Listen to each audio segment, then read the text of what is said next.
Are you ready? Are you ready for some Truther Tuesday night live stream action with the funniest man in the world?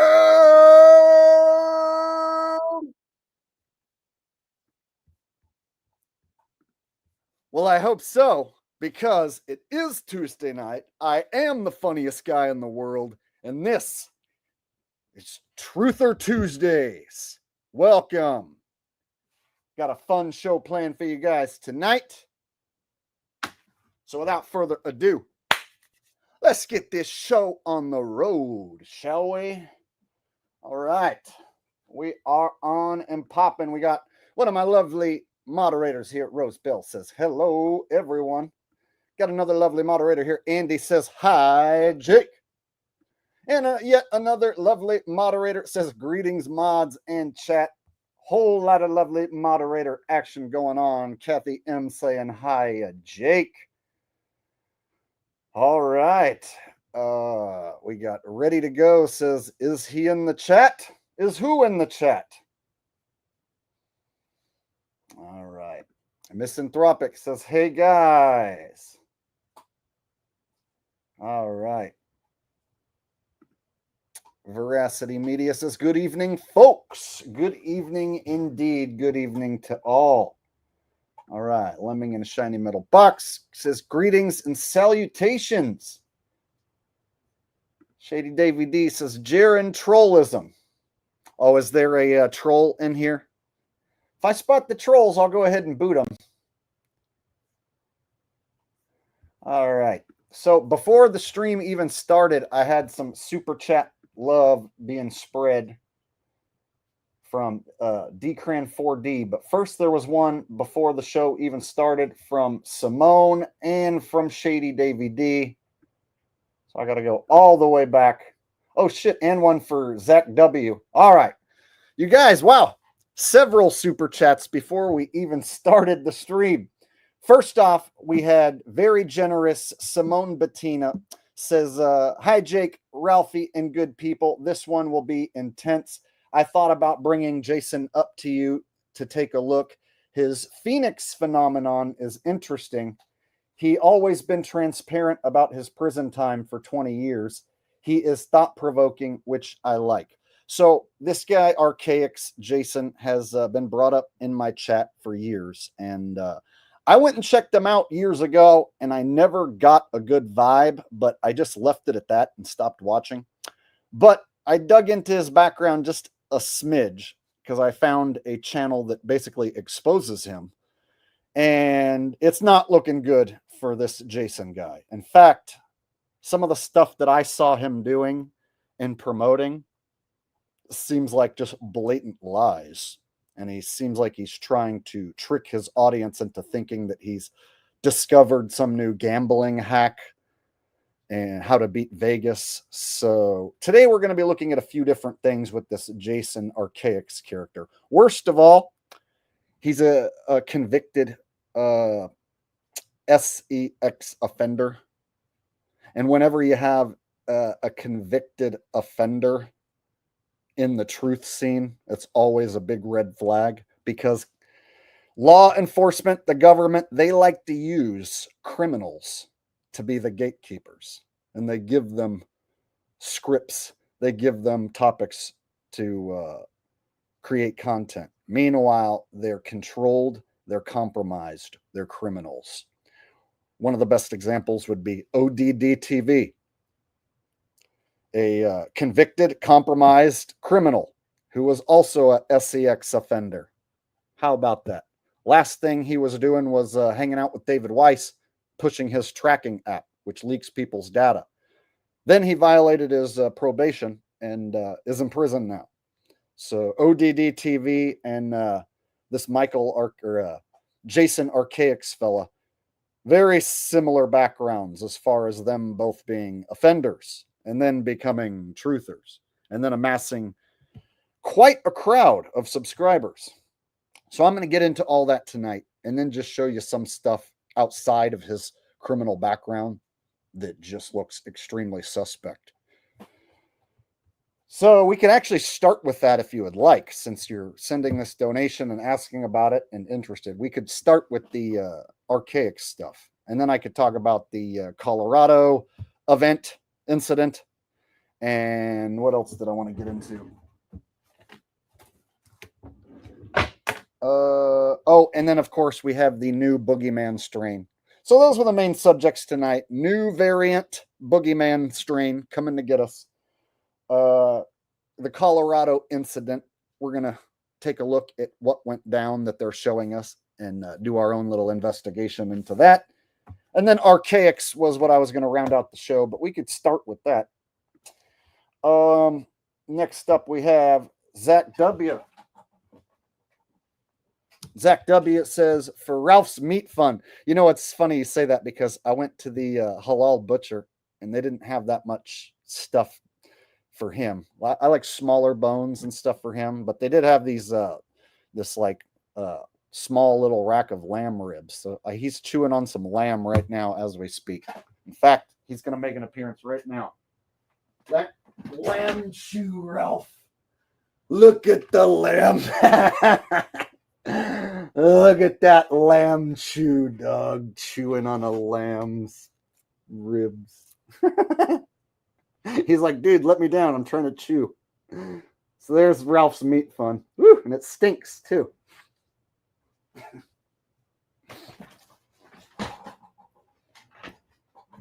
All right. Thank you very much, Zach W. That definitely covers the money that I spent on that damn lamb before the stream started. All right. Very kind of you guys before the stream even starts, showing your super chat love. I really appreciate it, guys. All right, Shady Davy D, one of my most hardcore loyal subscribers here and moderators, says, this is Truth or Tuesday Night on the #1 channel on YouTube. Don't just view, join in on the chat. That's right, join in on the chat. It's going to be a good time. All right. Thank you very much, Shady Davy D. Yeah, you're going to want to hit the thumbs up in advance on this show. Dcran4D says, hit the thumbs up tonight. Funny, I was just saying that. Great minds think alike, right? Exactly. Do what Dcran4D says. Smack the thumbs up. It's going to be a good night. Going to be exposing a whole lot of shit baggery because it is a shit show. Welcome to the shit show. There, now I've said the title. Now you know you're in for it. Hi, Jonna. Glad you could make it. I want to thank you again for your generosity last week. Multiple generous donations last week from you, Jonna. And of course, you had me round out the show with the beatbox joke, which I hadn't done in several weeks. So if you guys missed last stream, Jonna sent a super chat requesting that I do my classic beatbox joke. So at the end of the last stream, I did some beatboxing and included some Blue Oyster Cult riffs in the beatboxing. All right.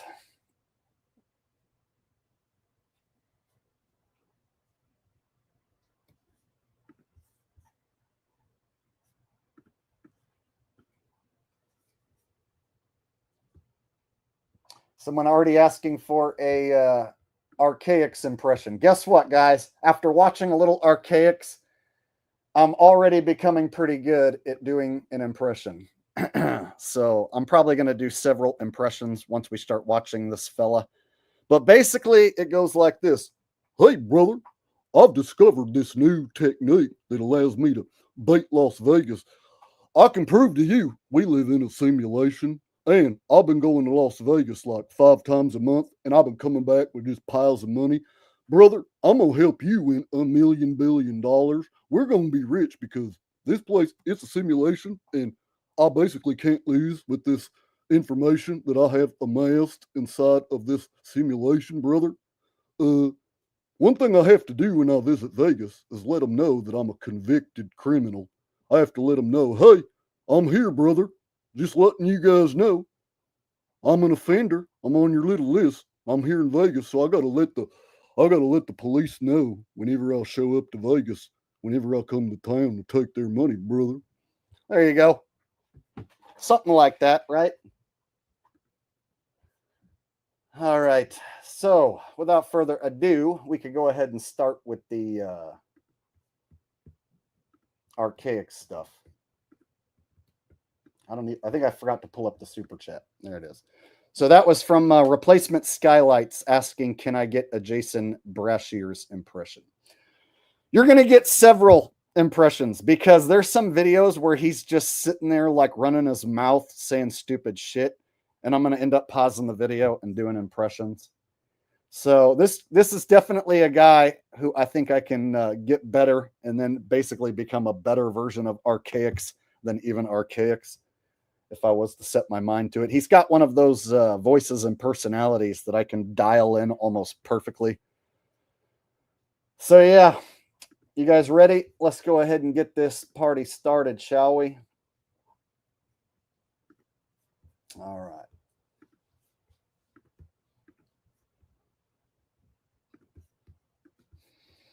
So the channel Tartarian Truth has a bunch of videos exposing this guy.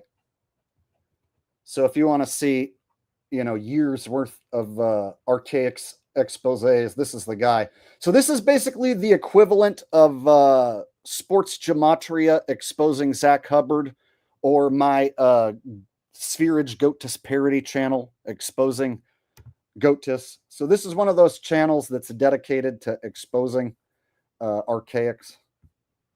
And he's also exposed several other people as well, like Santos Bonacci and Zach Hubbard as well. But let's go ahead and start with arrest records for this guy to show you he's a criminal.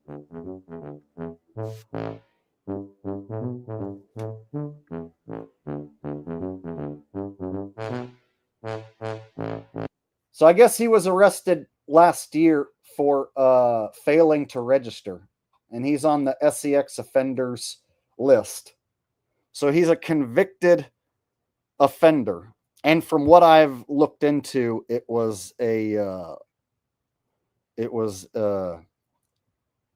do they call it? Aggravated sexual assault with a weapon. Aggravated sexual assault with a weapon. Now, guys, people make mistakes. I've done some stuff in the past I'm not proud of. But I've never sexually assaulted somebody at weapon point, if you know what I'm saying. So there's different levels of things that people done in the past. And then you have to ask yourself, for a crime like that, what if they were to say, hey, Jason, we'll let you out a little early. We'll reduce your sentence, but you have to do this police informant work, where we give you a script each week. We give you topics to talk about, and then you create this content. So guys, the government likes to use criminals to become gatekeepers. So that way they have you listening to a compromised criminal, so they control the information that gets to you. The best example I already gave, ODD TV, another convicted SEX offender who came out and admitted that he's a convicted offender. People forgave him, but then he started working along with David Weiss, helping him push his tracking app. He started doing hangouts with Eddie Bravo, and then one day disappeared. And he violated his probation.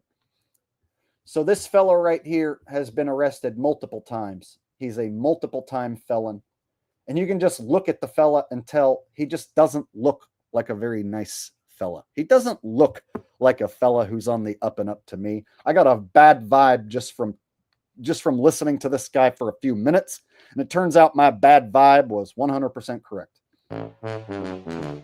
Flashback. They use law enforcement to do it, so they're essentially weaponizing the bench. They're weaponizing the court against me, and the court listened to me. Yeah, I am spellbound. I'm talking about, I was able to go in with the prosecutor, got it set up where I could go in there and talk to, man, it was amazing. And they gave me an offer. I was hit with a 9-count indictment. And in one conversation, I eliminated 7 of those accounts. And 2 counts left were so petty and minor that I was offered 2 years probation, and I did exactly what you just said. They offered me 2 years probation, said, okay, you know what, none of this is really serious. We get it. You did kind of default on 2 things you were obligated to do, and you didn't do it. So you know what?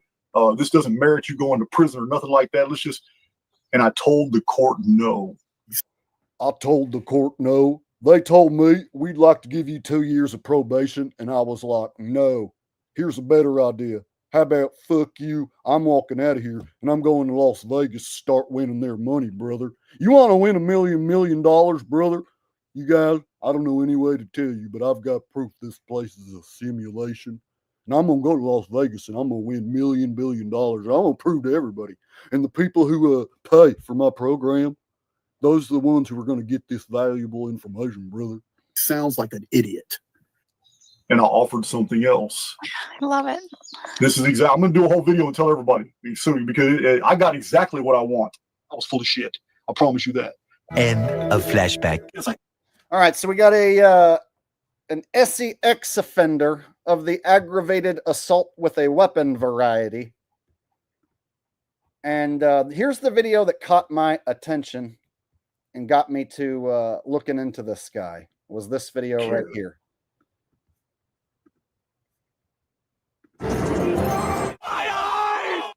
hey guys, I'm just sitting here.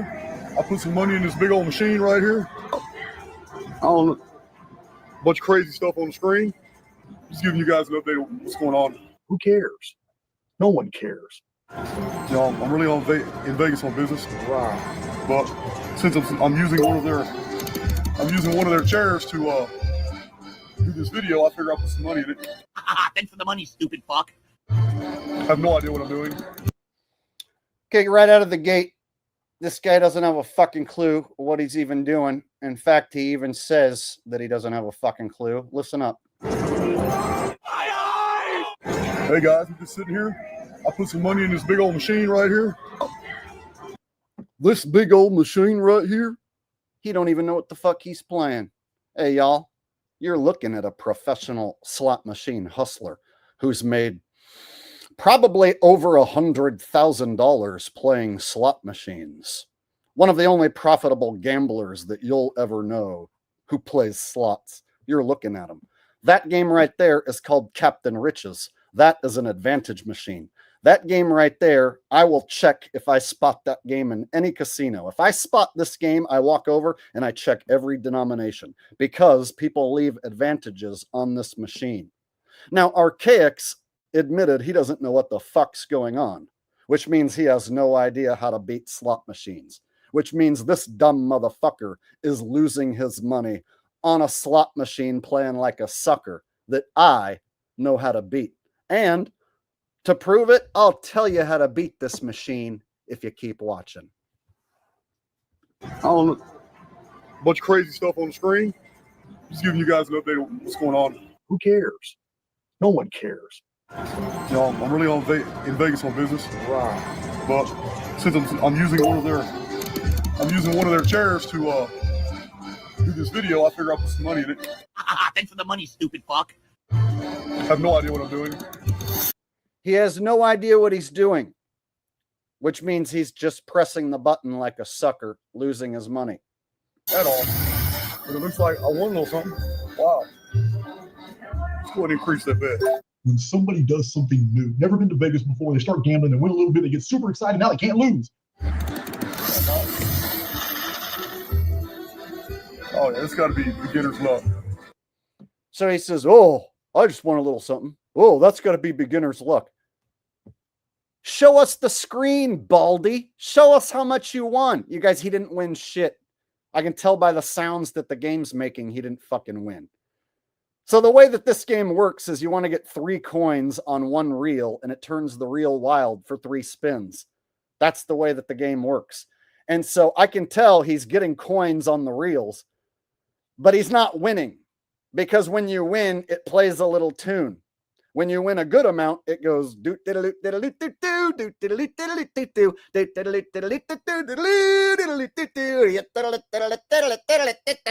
it does that tune when you win.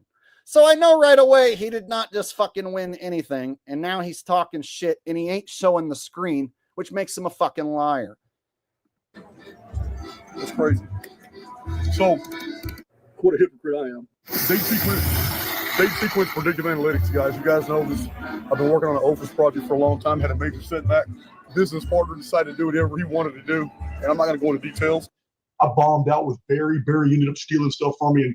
But no, God has a sense of humor, because I have been really working hard on modifying the program because there was just aspects of it that weren't working. That's why we were going to do the beta testing. But I don't share all these details with people because it's a scam.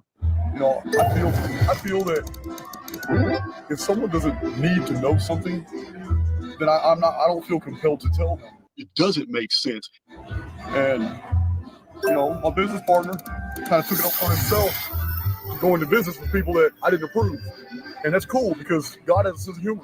What he didn't know was Jason, CIA, that version of Opus is crap. I haven't found a sweet spot. I don't know if it's 3 games, 4 games, 5 games, 6 games. Should I go back a whole 60-day window? I haven't found the sweet spot. All I know is I've been very successful with the things I've done. And then sometimes there's pattern breaks where I'm not very successful. I'm like, wow, I'm not really sure why it's not working the way Sometimes there's pattern breaks where he's not very successful, meaning he fucking loses. Sometimes I'll win money in Vegas, brother, but then sometimes there's patterns where I'm not successful. You mean where you lose? Because you're a fucking idiot who's sitting there like a sucker playing an AP game that you don't even know how to fucking play, losing money while pretending like you win? Yeah, okay. I want to. So this is what you guys are going to do. You guys are going to hit the ground running with all this. So you got to pay to join his program where he's going to teach you how to gamble. I'm telling you guys, he's a fucking loser, degenerate gambler, and he's a fucking convicted criminal. I wouldn't listen to a goddamn word he says because he doesn't even know the machine that he's sitting on is an advantage machine that can be beat. But you ain't going to beat it by sitting there and playing it like a sucker. That dude's a scammer. He's already tried to scam many people. And I don't even care. Because it's a grift. It's a grift. It's all about the money. It's all about the money. No one with that older version of Opus can do what I'm doing right now in Vegas. And that challenge is out there. So, I mean, listening to me, and you got a hold of something you weren't supposed to get a hold of, I don't care anymore.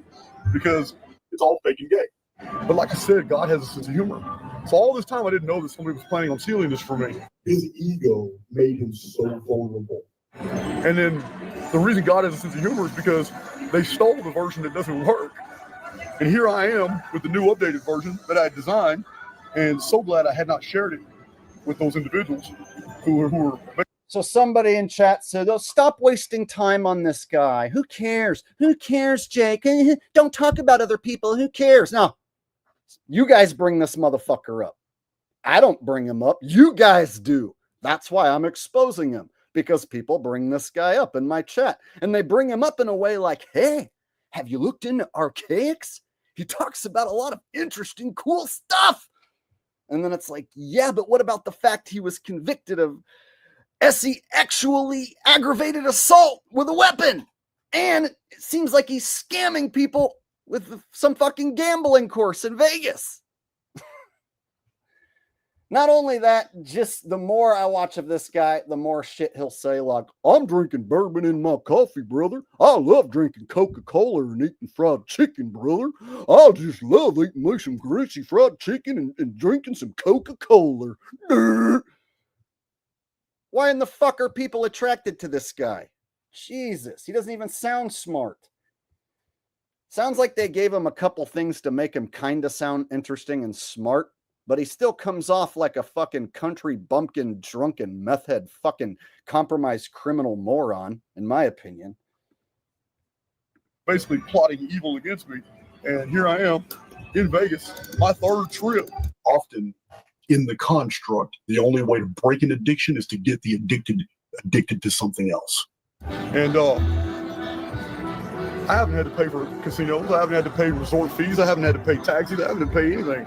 Thanks for the money, dummies, because that's exactly what you fucking are, a bunch of fucking empty-headed idiots who paid me money to get absolutely nothing out of it. Thanks.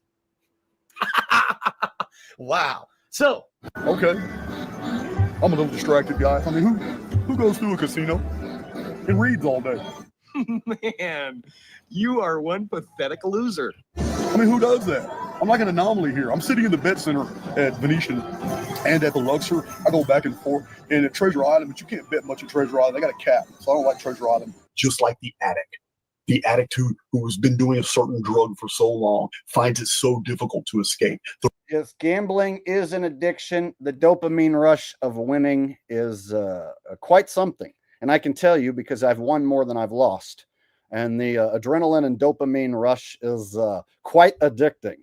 That's why I find myself still going and checking machines, even though it's a lot harder to beat slots nowadays because all the information how to beat slots is out there, and there's so many damn guys walking around checking machines. The competition is more fierce than ever, but I still find myself going out every once in a while checking them machines so that I can get that dopamine rush of finding an advantage, beating the slot machine, walking out with the casino's money. So I know what it's like to strategically beat the casino, but I can tell you it is work and it is not easy. And there's risk involved. And if you want to beat slots like I'm talking about, you got to know what the fuck you're doing. Otherwise, you could totally get your ass beat. And you have to walk around and check machines and walk around and check machines and walk around and check machines like for hours and hours if you really want to do good. So this guy right here, whatever he's trying to sell you ain't the real deal. I can tell you how to make money on slot machines, but you would have to be the one who would have to go learn all the games, go walk around, check, put in the fucking time and effort and the risk to gain that reward. But what he's telling you sounds like a total pyramid scam. The reason is because their life force has been taken from them. And if they can't borrow life from someone else willing to lend it, then they'll never break free from that addiction. Yeah, that's what I do. I sit there, I don't even watch the games I bet on. Don't even care. Don't even care. I don't even know anything about sports. Has nothing to do about it. I'm here to prove the simulation theory is correct. I'm here to prove that you live in a mathematical construct. What? Like, huh? Are you crazy? And that's why. I got a super chat coming in from Stephen Mutton said, Jason sounds like Hank Hill and Mr. Mackey had a retard baby. Damn it, Bobby. I don't want to be associated with this meth head at all. In fact, I've got a real job. I sell propane and propane accessories. I am not, and I repeat, not an online grifter. Drugs are bad. You shouldn't do drugs. Otherwise, you might end up like Jason Bresh here, okay? So the part's coming up where he admits he has to go turn himself in to law enforcement every time he comes to Las Vegas. He admits in this video every time he goes to Vegas, he has to turn himself into authorities because he's a multi-time felon. And he explains the whole thing. Why? I don't have a vested interest in any of the individual teams. I don't care. I don't care about NBA. I don't even research NBA. I don't even look at NBA. I don't even care. And yet, I'm killing it. Yeah, you can get sucked into the whole sports world and gambling. It doesn't matter. It's all dungeon programming. It's all there to distract. Every bit of that is for you to enjoy the construct and keep away. Wearing an NFL logo, and it's the Texans logo that has horns, right? So little things that this guy has. There's little symbols, the hand symbols that he makes, some of the logos and things that he wears. From the eye. So this is got two horns. You could say that that's like devil horns. Plus, it's an NFL logo. Like, why are you repping the NFL? You guys, do you think I'm gonna wear NFL logos? A guy who fucking proves the NFL's fucking rigged. You see me repping the NFL? No. Idea of any internal work. Yeah, the living dead. They are living external to themselves. And they're not looking within. That's what I'm doing. That's what I'm doing. I'm killing it. Getting my voice back. Thank you, man. Am I going to lose any money here? Am I like charmed? A few moments later. That's a pretty noise, but I still lost $1. You're a stupid dumbass. You guys, I can tell by the sounds, he's just been sitting there losing his money the whole time. Simone says, didn't know about this gambling plan he is selling. The house always wins. You must be disciplined. With that said, what slots are advantage games? So there's several different advantage slots. They work a little differently, but basically it comes down to a game where you build up an advantage, such as wilds, certain rows, certain columns on the screen will turn wild for like a number of spins. And so sometimes people will run out of money or inexplicably just stop and walk away, print their ticket and walk away. And then the next person who walks up, who finds the advantage, will be the one who wins. In some cases, the advantage can be an automatic winner where all you got to do is put your money in, hit the button, and you win automatically. In fact, the game he's playing, it can happen if somebody leaves 2 rows wild and then gets up and walks away. The next person who finds that is going to win money guaranteed. In fact, I'll even show you how this game that he's playing works just to prove I'm not full of shit, and he is.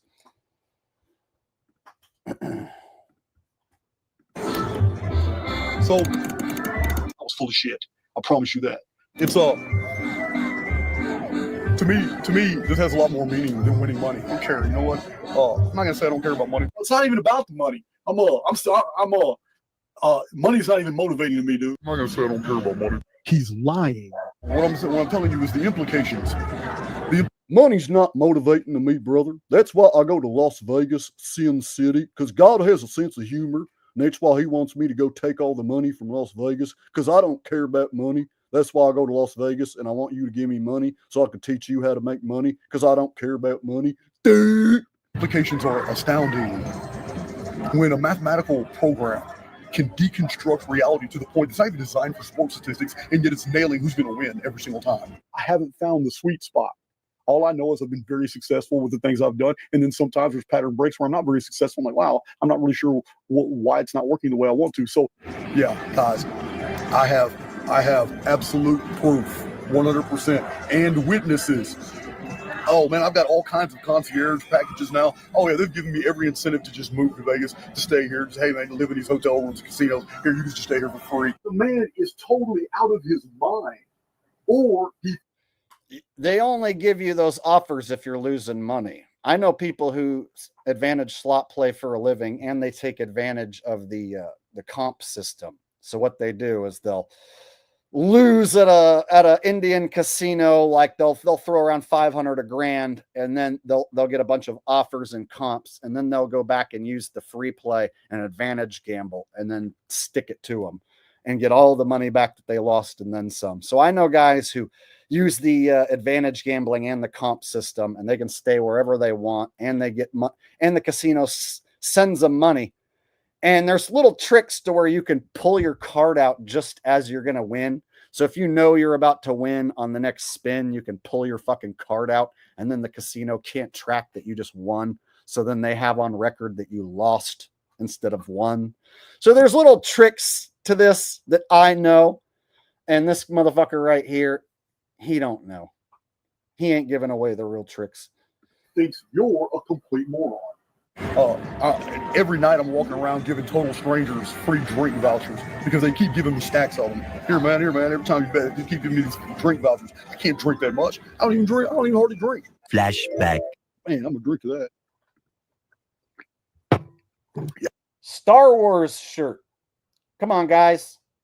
Gonna rep Star Wars. That's like repping fake space, Hollywood, and Disney all at once. Hey, brother. I love Star Wars. When I was a little kid, I used to love the Star Wars movie. Even now that I'm an adult and I'm a truther, I'm still going to wear Star Wars because I don't care if Disney done made the movies in the trash. I still like Star Wars, brother. Yeah, man. That's bourbon. I'm going to drink me some Kentucky bourbon straight out of this here glass chicken. Right there. So it is just your form. Your form of how to access presence and how to walk in your purpose whilst you're present. And that is everything. That is 100% agree. Oh, he's doing a shot for it. Okay. I love it. I love it, man. Yeah. Listen, man. Person who's not very intelligent, not very. Bobby, Replacement Skylights wants me to quit selling propane and propane accessories, and it kind of wants me to then transform into a meth head who's a compromised criminal trying to sell you a gambling plan, brother. I don't care about money. I'm not money motivated. That's why you need to send me $500 so I can teach you how to gamble. Because I don't care about money, brother. Whenever I go to Las Vegas, I got to tell them that I'm a sex offender and I'm here to register. Dude. And that's why if you get with me, I'll teach you how to get in the squared circle and handle your business like a real man. If you think that you can scam a legend like the Macho Man, well, then you've got another thing coming. Oh, yeah. And you should snap into a Slim Jim. There you go. Hank Hill. Archaix Macho Man rolled into one just for you. Good liar. But they believe themselves to be. End of flashback. I barely sip anything. Yeah, man. They do everything in the world anyway. Back and forth to Vegas is because I get donations that get me through. Yeah, I don't care about your money.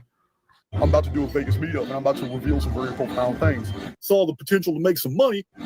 We have also supplemented the Golden Nugget security. I normally have my own security detail. So he's going to do a meetup in Vegas. So he's trying to get you to come to Vegas to pay him to listen to his information. But he's not money motivated. My own security deal, but at the Golden Nugget in 2 weeks, for less than 2 weeks from now, we have hired Golden Nugget security because, Jason's just being paranoid. She's not safe anymore. You got some really unscrupulous people that are trying to steal things from me, and I'm not going to allow it. There's a few faces that if they show up at the meetup, they're not going to be let in. I got security at the Golden Nugget, and if you show up and I don't like you, I'm gonna have you escorted right on out of my meetup. You know who he kind of sounds like? He kind of sounds like a more criminal version of Dr. Phil. You need to pick yourself up by your bootstraps. Let me tell you what, I'm Dr. Phil, and I'm going to give you some life-changing advice. You need to listen to Jason Brescher's right here, and you need to pay him for $500 for his gambling cards. Right? It's like fucking Dr. Phil. It just occurred to me. I'm like, why does this voice sound familiar? Oh, yeah, it's fucking Dr. Phil. They'll be escorted right out the convention. You're a cultist. As simple as that. And to their embarrassment. But there's been people that have been working with the individual that have decided to steal from me. And now they're kind of upset because they realize they stole a version that's incomplete and entirely. They're supposed to have my voice back. Okay, thank you. Let's go and up that bet. We're not going to so, I've had to lawyer up. I've had to do a couple things, little changes in my life, but I'm on the right track, doing everything. Las Vegas has a very curious law that no other states have. I guess it's because Las Vegas is a bet center. Listen up, y'all. Listen up. But if you have any 2 felonies, I'm not talking about just weird shit. I'm not talking about sexual shit. That's Archaix. I'm talking about if you have any 2 felonies on your record, you have to register with the state of Nevada. I'm a convicted felon in Texas. He's a convicted felon. All right. Looks like I might have missed some super chats from Bo Perkins. My bad, brother. Let me go back and get those super chats. I totally did. I will correct that mistake right now, my brother. Hey, brother, I'm real sorry for ignoring your super chats. You just didn't send me enough money, brother. If you don't want me to ignore your super chats, you need to send me like $500, brother. I don't care about money, but I'm going to need some more money. All right. Give me a second to scroll back and get your super chats, brother. All right. Bo Perkins says, we need you to protest NFL. Let's all riot together. Nobody would give a shit, dude. How exactly are you going to protest an NFL game? Like me and 10 other fucking dudes are going to stand outside of a game with signs that say the NFL's fake? the mainstream media ain't going to show up and put me on TV in any way, shape, or form. Now, if I was to fund a billboard and put up a billboard that said the NFL is rigged or the NFL's fake, like right next to a stadium, something like that might get me killed. So the thing about the NFL is that if I push a little too hard, they're big enough and have enough money that they probably could wipe me out real quick if they wanted. So I'm not looking to get punched by some drunken NFL fan by like going out to an NFL game outside the stadium and say, oh, the NFL's fake, and then have their drunken retard fans attack me. Because that's what drunken retard fans would do, is punch you if you try and tell them that the games are fake. So, and then of course, security wanting to, throw me out, or, cops being called to arrest me. So any sort of protesting that can get me arrested, assaulted, I'm just really not looking for the headache, So I do my protesting by making my videos, my top 10s, which prove that the games are fake. Bo says, let's start a movement against the NFL. You are our savior. I'm not trying to be anyone's savior. I'm just the guy who makes videos that proves beyond a shadow of a doubt that the games are fake. And then I warn people, if you are going to bet, just realize that they can pull the rug out from underneath the public whenever they want. And then if you think they're going to have the underdog win and pull the rug out from the public, they might pay the public in that game and let the public win. So then it comes down to, are they going to rip the public off, or are they going to throw the public a bone? And it turns into a big guessing game that even if you know the games are fake and rigged, you still can lose. And guys, I know that the games are fake and rigged, and I still lose sports bets. So sports gambling is highly risky, highly volatile. You might think that a spread looks funny and that for sure that's the signal that one side's going to win, and then it totally doesn't go that way. And then you're left wondering how the hell you screwed that up. It's because they can pay the public out on any given game and then rob the public on the very next game, or they can pay the public out on the point spread but then rob the public on the point totals or the futures bets or whatever. There's a number of different ways they can get their money out of the public, and so you never know exactly what they're going to do.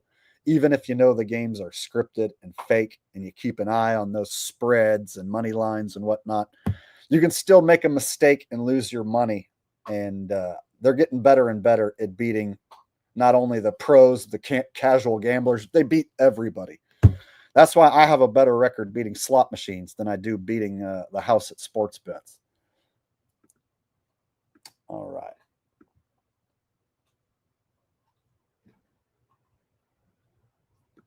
And Retro Bill says, Jake, let's just admit that we're jealous of Jason because he gets all the chicks. Hey, brother, I ain't trying to brag, but like I'll sleep with like Playboy models every night. I'll have to kick at least 2 Playboy models out of my bed each night because I make so much money in Las Vegas. These women are just flocking to me. Now, these are not ladies of the night. These are genuine women who like me for my personality, brother. It's too easy. Too easy.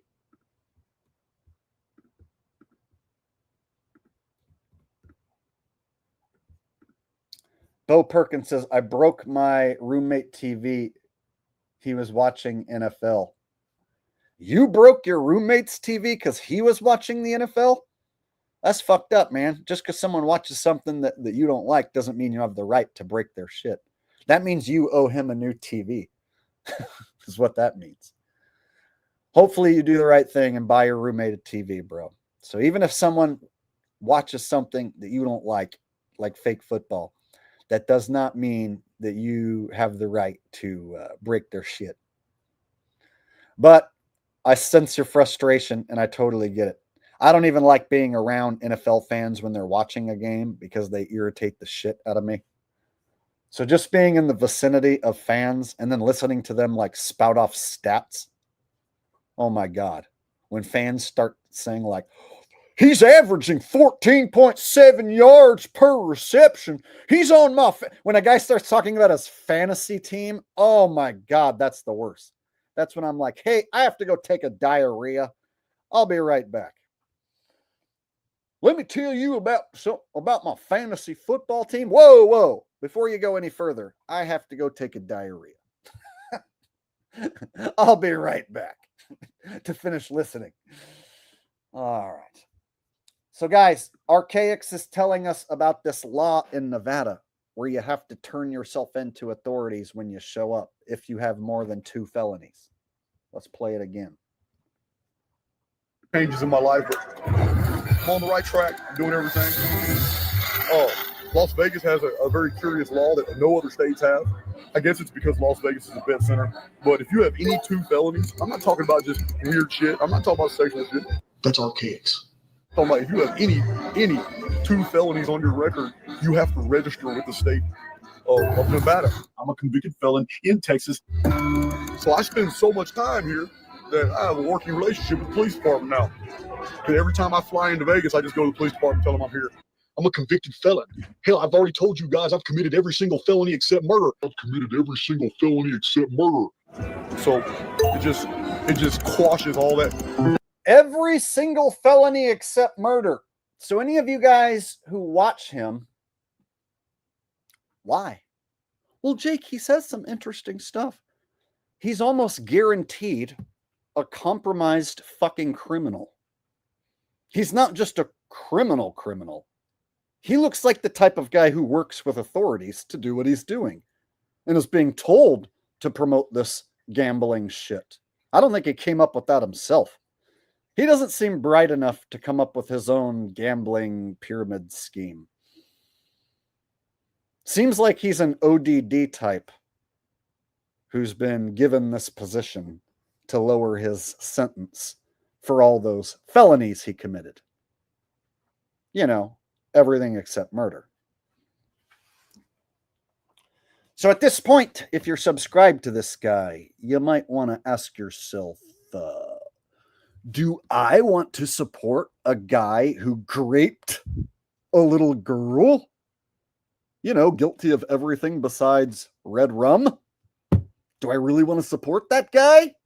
Does what he say entertain me so much that I'm willing to put all this other stuff aside? I would hope not.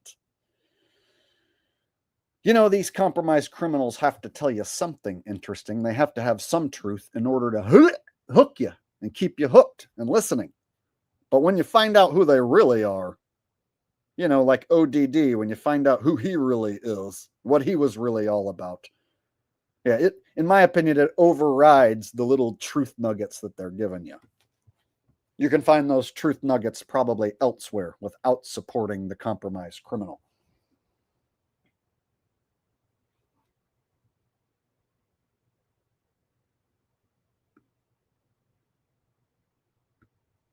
Bo Perkins says, Jake, I broke his TV for the protest of the NFL. He is a Falcons fanboy. I had to do it. He kicked me out, but it's okay. Just less rent money for him.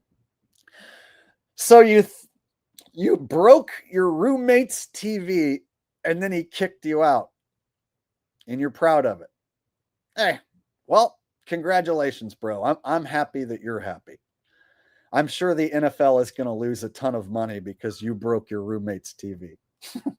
That's one hell of a protest. And Rose is saying, I missed one of Holden's super chats. My bad. I'll get to it in just 1 second.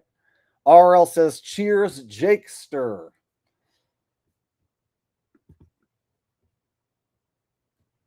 Oh, yep, I did miss a donation from Holden.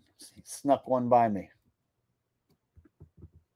I'll go back and get it right now.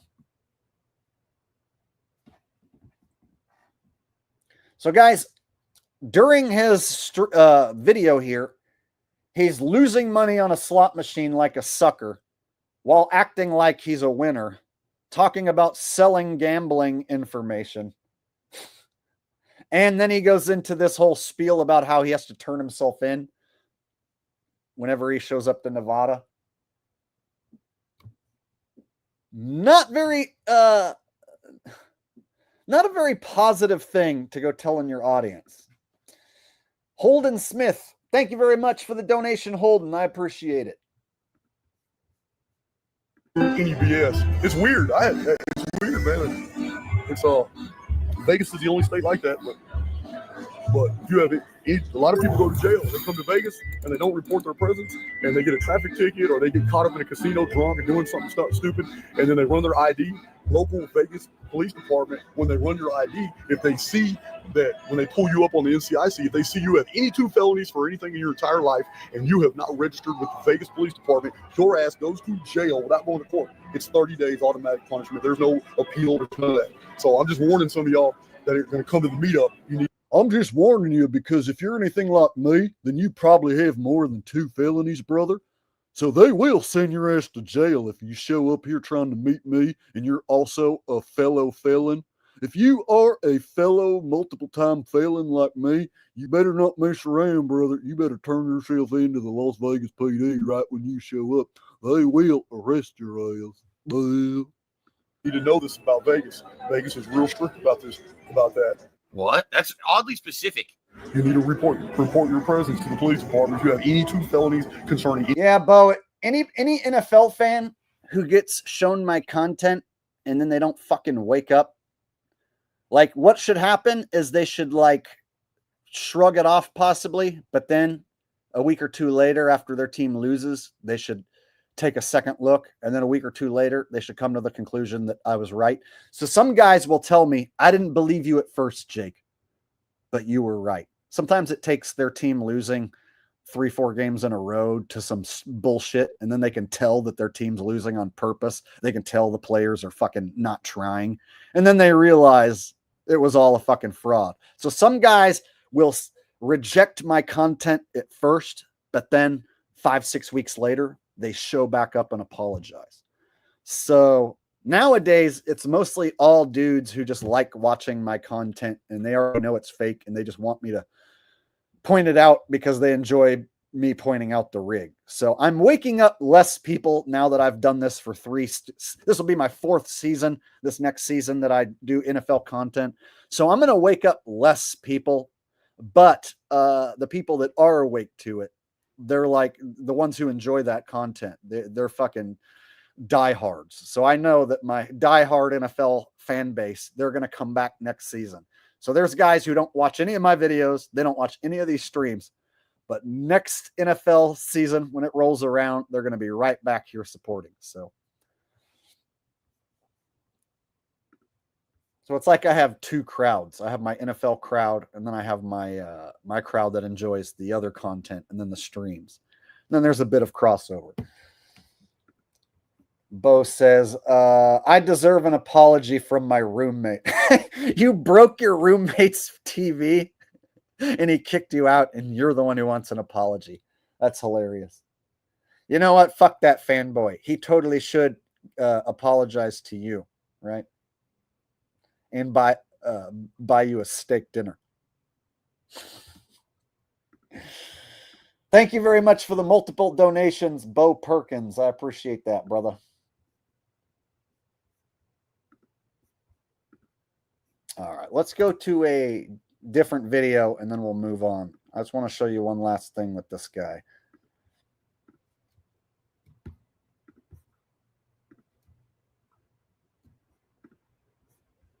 Get these caught. The Grindle Dart's name was on there and it wasn't mine.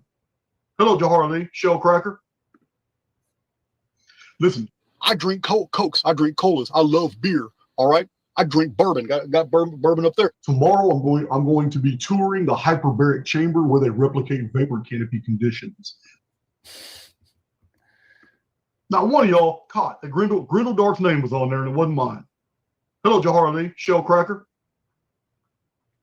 Listen, I drink Cokes. I drink colas. I love beer. All right. I drink bourbon. Got bourbon up there. He loves cola.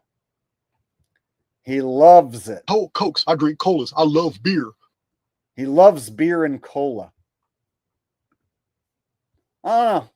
If you're like a hardcore truther, that's something you should keep to yourself. right? So I used to be an every night beer drinker for many years, and then I quit to where now I only drink occasionally, and I don't even drink that much anymore because since I quit drinking all like beers every night, now my tolerance is like low to where if I just drink even a little bit, it seems to hit me pretty quickly and a lot harder. So bragging about being an everyday beer drinker, it's nothing to be proud of. And then bragging about drinking soda every day, that's nothing to be proud of. Bragging about drinking bourbon every day. So just some of this just low level degenerate behavior that this guy is exhibiting just doesn't seem like somebody you should be following. Doesn't seem like this guy's gonna bring any positivity to your life. So I would recommend that if you are following this guy, that you think twice, because this fella on screen, he contradicts himself, says he doesn't care about the money, yet there he is in Vegas trying to influence people to come pay for a gambling course. And then his sexual crime history, that alone should turn you off. Whenever a guy is a convicted chomo, that alone, pretty bad. So there you go. Archaix. So anytime you guys show up saying, hey, what do you think about Archaix? Well, now I'm on record giving you my opinion. All right. Now we'll move along to the next subject. So let's go ahead and move on to, let's go with the Colorado incident. And I got to kind of tiptoe around this Colorado incident so that, the video doesn't get taken out. This is a comedy show, so I'm trying to make everybody laugh and have fun. So don't want to say anything that'll screw that up by getting the stream whacked. So we'll just call it the Colorado incident, and then we'll look at a few mainstream videos and we'll see if there's any evidence that this incident ever even occurred.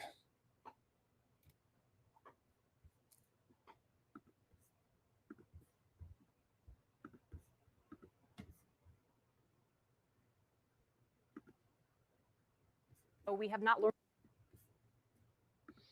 This is CNN breaking news. And the breaking news this morning, the FBI is investigating an attack on a Jewish gathering in Boulder, Colorado as an act of terror.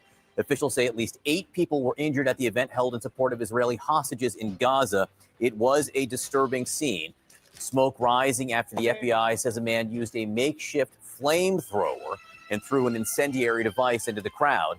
Among makeshift flamethrower and an incendiary device thrown into the crowd. And what was the first thing he said? This is CNN breaking news. And the breaking news this morning, the FBI is investigating an attack on a Jewish gathering in Boulder, Colorado. An Jewish gathering? What are the odds? As an act of terror. And it's an act of terror. Of course it is. Officials say at least 8 people were injured at the event held in support of Israeli hostages in Gaza. It was a disturbing scene. Smoke rising after the FBI says a man used a makeshift flamethrower and threw an incendiary device into the crowd. Among the injured was a Holocaust survivor. Somebody who was injured just so happened to be a Holocaust survivor. What are the odds, you guys? Wow. So it was a terror attack. And it just so happened one of the people who got attacked, a survivor from the Holocaust. Wow. One of the people who attended the event told CNN. Witnesses described the chaos. We're all trying to be like, what do we need to do to put this fire out? This person is screaming, upset, on the ground, on rock, it's rock, it's concrete. How do we put out this fire? This person is burning. The person who threw the Molotov cocktail had 2 more in his hand, and he was holding. So it's a Molotov cocktail, but they called it a makeshift flamethrower and an incendiary device. So is a Molotov cocktail an incendiary device? I guess so. Holding them, and he was yelling and he was screaming at everybody. I think he was saying, "You're killing my people."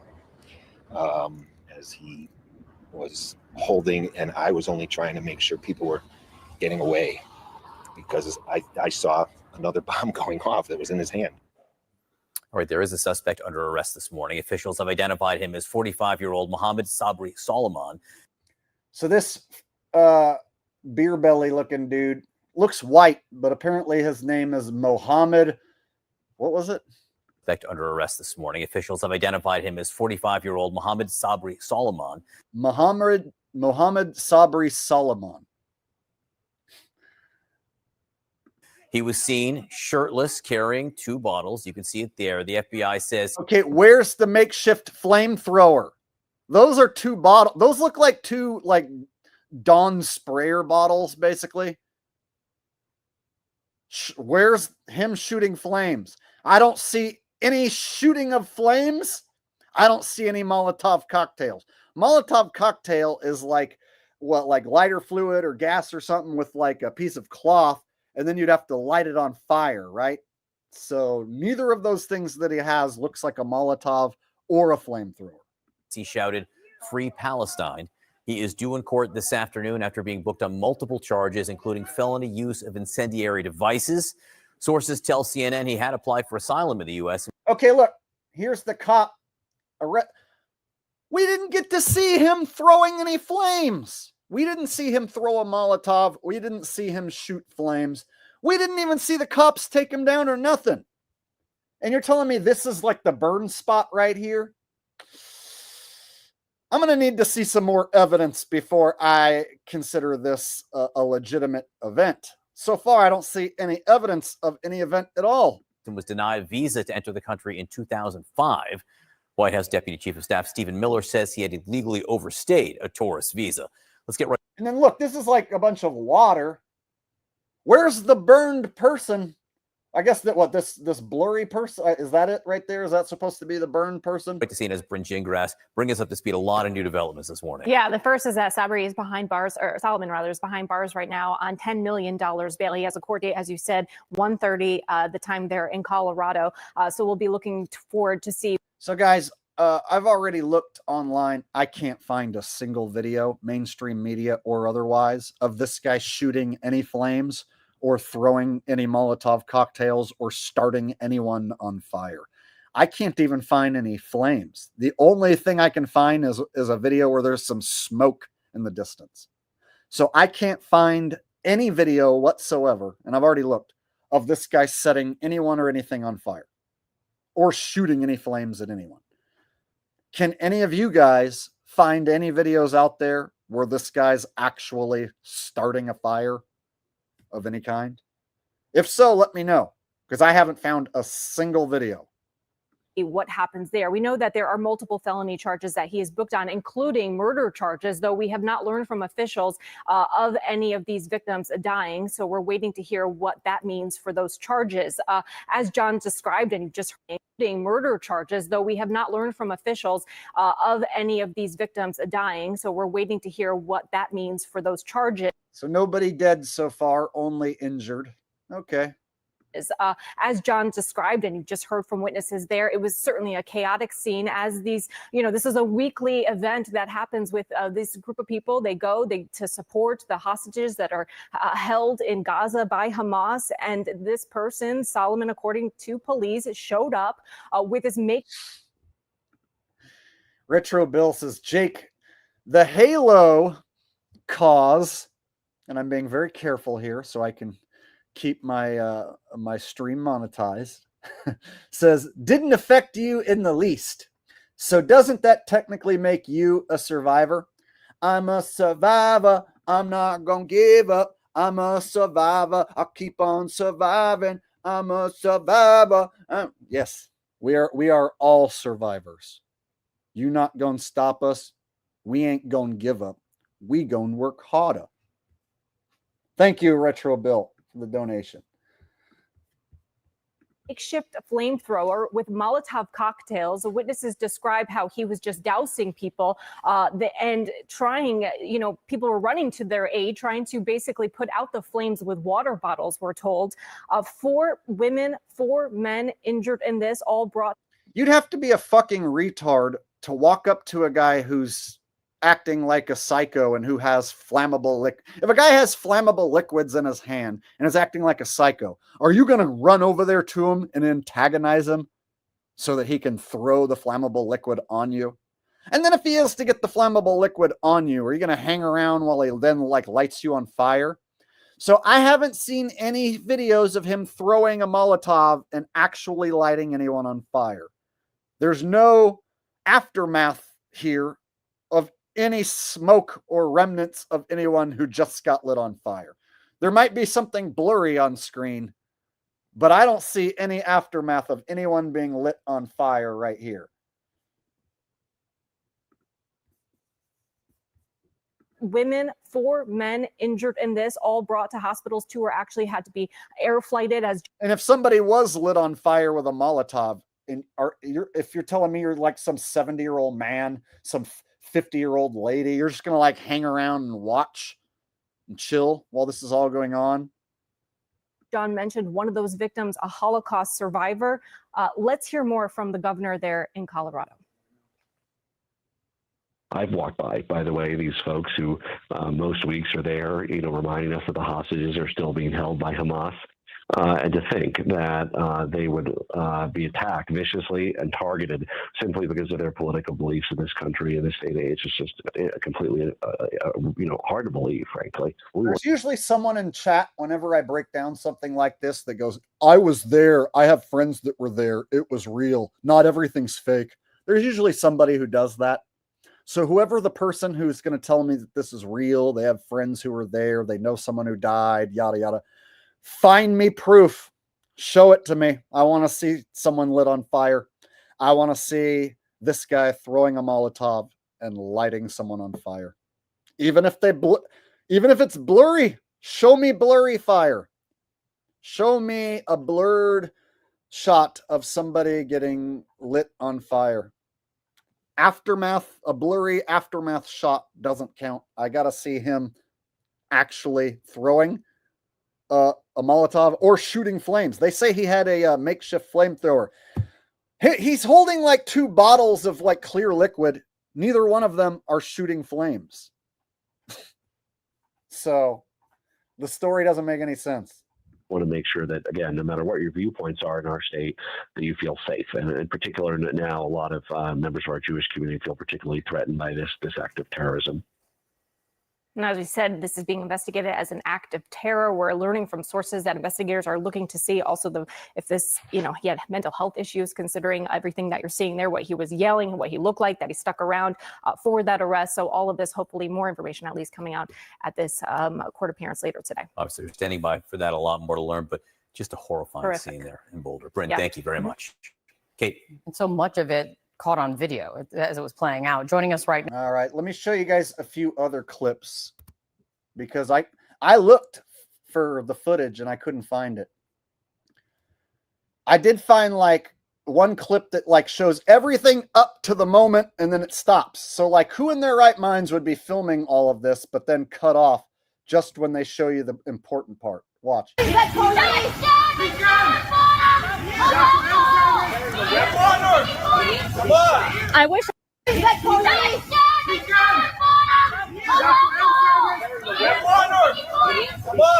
wish I had my gun with me. I'd do it. Pretty bad. Do we see anybody on fire? If somebody is being a psycho and talking about free Palestine and blah, blah, blah, are you going to stand around and antagonize that person until they do attack you? So the fact that there's like, a 70-year-old man and a 50-year-old lady and 5-10 other people who are all standing around yelling at this guy, like that doesn't make sense either. If somebody was acting crazy and supposedly had a weapon, the cops would be there so fast, especially if it's a public building like this or a government building. The cops are going to be there so fucking quick. And anyone who's old isn't going to hang around while somebody's acting like this. So the fact that there's like 10, 15, like 50 and above year old people like yelling at this dude, it's so stupid, dude. It doesn't make any sense. Everybody get back. Get back. Don't be folding up. Get back. Get back.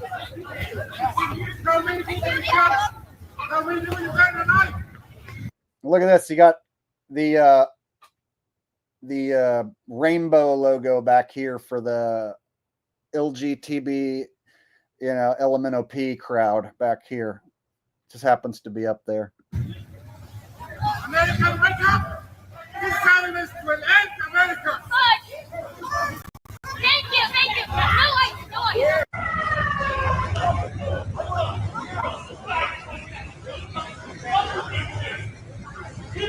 Suddenly it got super grainy. And still nobody's on fire. There's no smoke. No flame throwing. No flames. Yeah, shut the fuck up, fella! And then they have someone say, yeah, shut the fuck up, to make it sound like this is coming from a regular bystander who caught everything except the flames.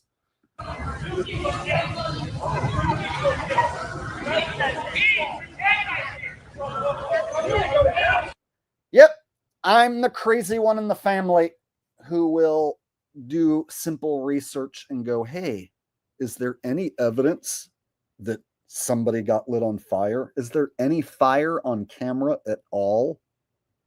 Can't find it. But I'm the crazy one in the family who doesn't believe that some whack job threw flames at people. The crazy one in the family who actually does a real investigation. What I just did, that was an investigation that I just performed. What are the chances if you are the one filming that, you're going to stop and not catch any of the flames on camera, and then you're going to post that to YouTube? You happen to catch all that on camera, but not any flames. And then you posted it to YouTube.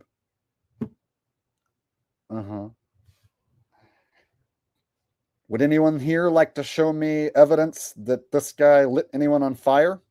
Does anyone have any evidence? Doesn't seem like there is any. I've looked. It's all news reports saying the same shit.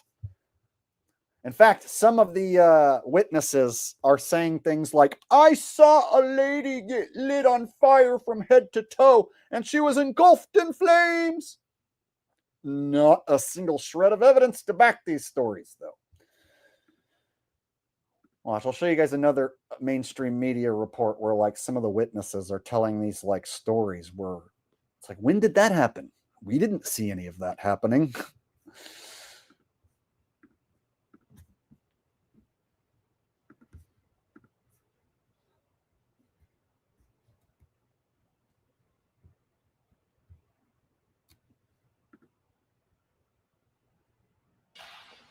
Well, Colorado authorities say the man who shouted "Free Palestine" and used a makeshift flamethrower to attack people marching in support of Israeli hostages held by Hamas is now potentially facing 2 counts of first-degree murder. But as of right now, there have been no fatalities.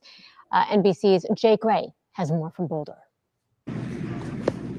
In just seconds, witnesses say a peaceful march is swallowed by flames and chaos. So this is the only shot, y'all. Look how far away it is. And you don't see the flames. But I saw fire. Look, that's it. That's all you get. Witnesses say a peaceful march is swallowed by flames and chaos. But I saw fire. Smoke. Far away. Grainy. What about all those people who are standing right fucking there? Like within 20 feet of the guy? Why don't any of them have full video of what went down? Even if you have to blur out the part where, like, he lights someone on fire, show me him lighting someone or something on fire. Show me fire. You said there's fire. Ain't seeing no motherfucking fire. Fire. I saw people falling and screaming and crying and tripping. The suspect screaming "Free Palestine," spraying the crowd with a... Look what he's got in his hands. If you have 2 things in your hands, how are you supposed to be, like, lighting... You can't, you have to have like a piece of cloth coming out of the bottle, and then you have to light the cloth on fire. So a Molotov cocktail, you can't just have, a bottle of gas or a bottle of lighter fluid and just throw it at somebody.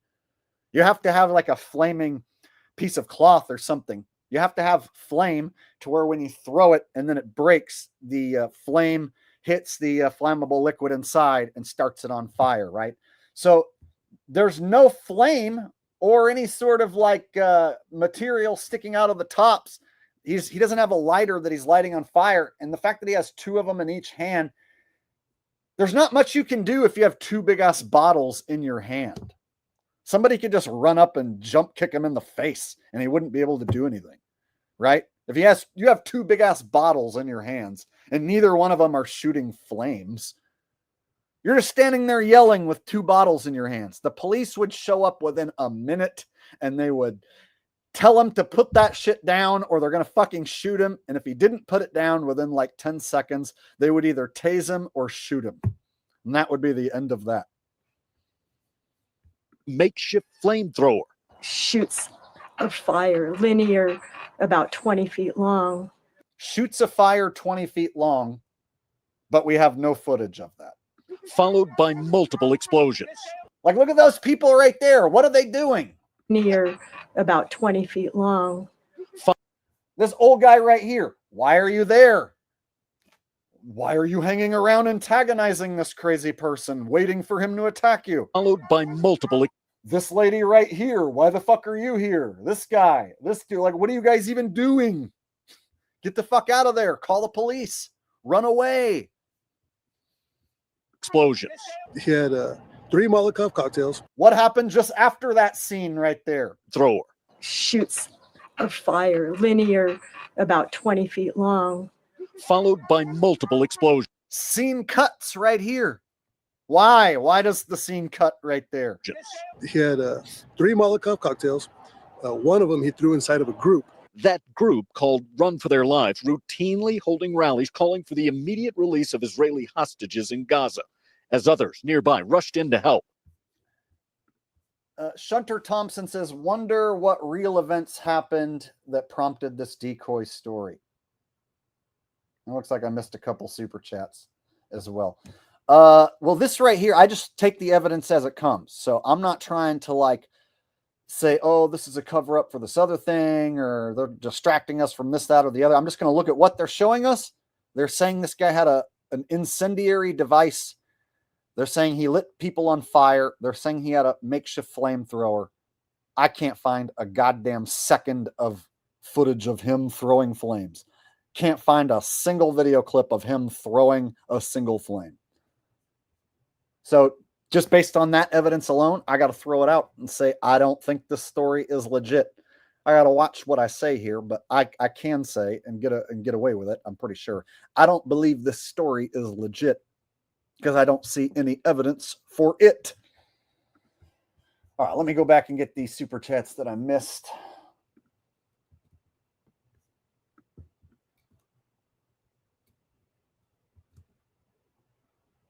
Looks like I got one from Shady Davy D.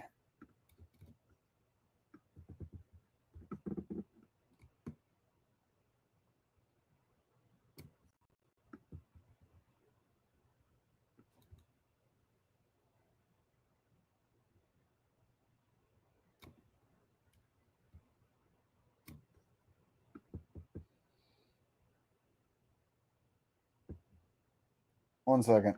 I got to scroll back and get Davy's super chat. And then there's a couple other that I missed. And then I'll get back to this video. All right. And you know what, Shady Davy D? That sounds like a great idea. 450 people in the chat. Throw your boy a thumbs up if you guys are enjoying this show so far. And I got more for you. We still got the new variant of the boogeyman disease to get to. Hit the thumbs up if you guys are enjoying yourself. Let me go ahead and switch up the background.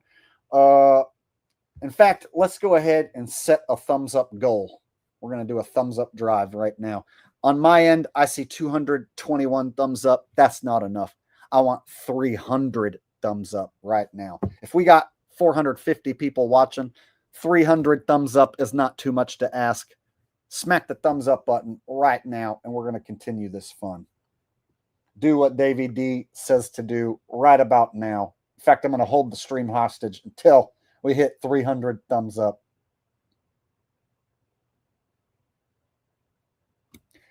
D-Cran 4D with the same message says, I agree with Shady. Hit the like, please. You got 2 of my moderator homies telling you to hit the thumbs up. All we need to do is get to 300 thumbs up. We're going to continue this party. On Truther, Tuesday night, Danny Diesel says, can you play the video at the end of the stream? You'll have to search it. The Sound of Silence, Danny Diesel. It fits the theme. Let me write it down right now so I don't forget. All right, it better be good. The Sound of Silence, Danny Diesel.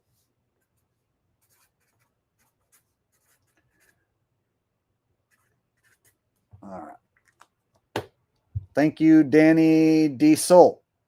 Oh, you're Danny Diesel. So you're basically what? Promoting one of your videos?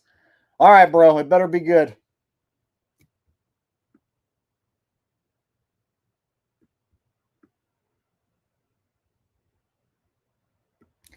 And then I got this one from Shunter already.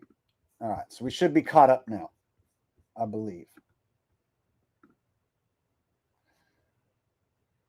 Nope. I still missed a couple. Couple more that came in just now.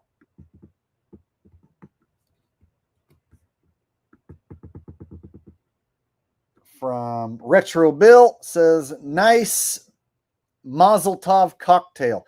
Yeah, dude, those didn't even look like cocktails to me, bro. Like if you're gonna like throw a Molotov, you have to have that like piece of like material coming out of it, right? So you have to have like your flammable liquid and then like a rag or something, some sort of material that you have coming out of the top.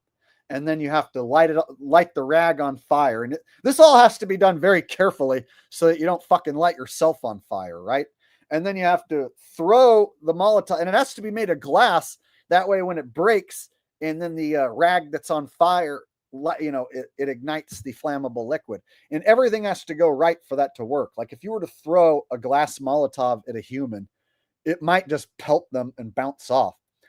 It would have to break when it hit their skin in order to light someone on fire.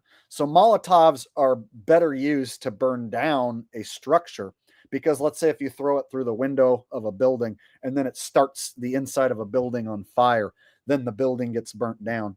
But to actually throw a Molotov at a human, more than likely it's going to hit the human and bounce off. Like if you throw a bottle of liquid at anybody, the force that you'd have to throw it at them to get it to break on contact, you probably wouldn't even be able to throw it that hard.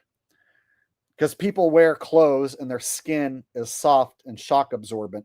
And so something like a glass Molotov would probably just go bam and hit you and just bounce off.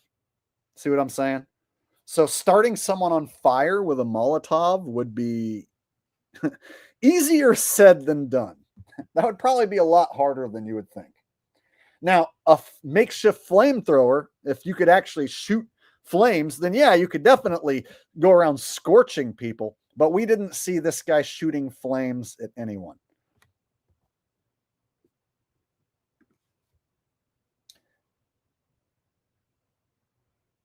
And if you look at what we're looking at on screen, what are they tending to a person who got burnt to death or burnt real bad that we can't see? So they just happen to be sitting in a certain way where they're blocking out all the injuries from the burnt person on the ground. What are the odds? And then the fact that there was a Halo cost survivor there.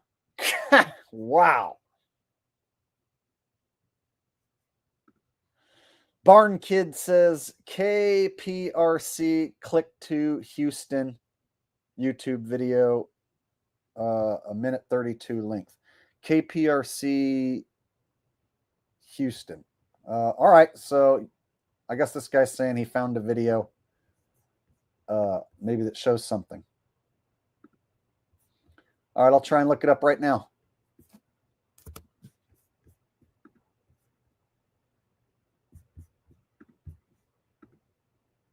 KPRC Houston.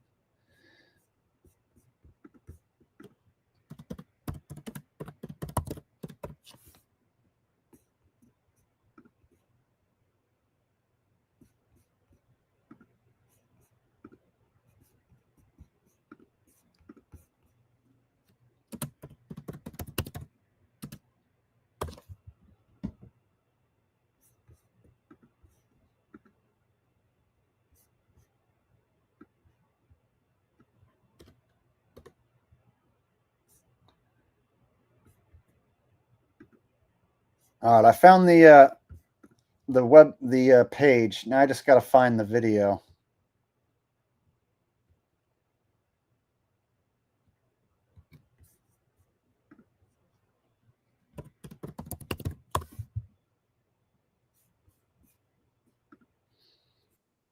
All right, I think I found it. We'll see if this shows any new information or evidence. This morning, an Egyptian national is now charged with a federal hate crime and more than 40 state crimes, including attempted murder after that firebomb attack on a Jewish community group in Colorado. This new video into the newsroom appears to show the moment he unleashed the fiery attack on a peaceful pro-Israel rally. The man was seen hurling Molotov cocktails and using a makeshift flamethrower to set multiple people. That wasn't the same guy. That didn't even look like the same dude. That guy was wearing like a vest and stuff, and it looked like he started himself on fire. This guy has a hat and a vest. Hold on. And was seen hurling. And why are all these people just standing around looking the other way? Why are these people looking over here if this guy's about to fucking huck a Molotov? This don't look right at all. Molotov. So this guy's hucking a Molotov, and then all these old people are looking over to the left and running to the left. Cocktails and using. And then this guy lights himself on fire. Using a makeshift. It looks like he lit himself on fire. Flamethrower to set multiple people on. And then this guy right here is shirtless. So are those supposed to be, was that supposed to be the same dude? Looks like two different dudes to me.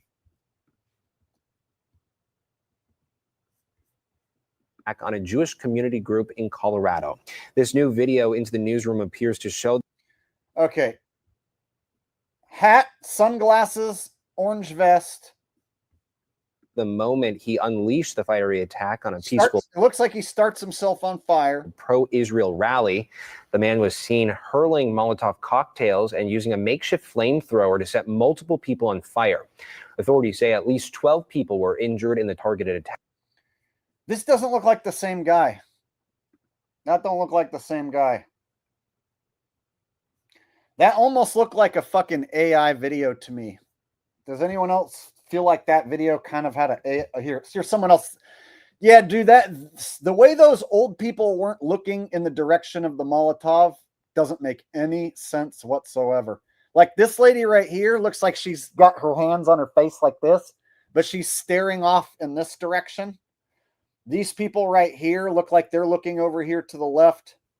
Hurling.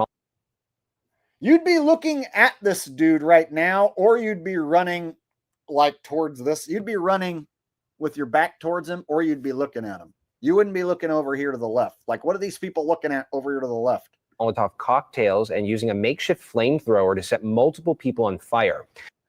And if he started himself on fire like that, then you would see marks all over his face and body from where he just burnt himself. Because you would have 1st to 2nd degree burns on your face if you just fucking lit your face on fire like that. Because it looks like he lights himself on fire. Hold up.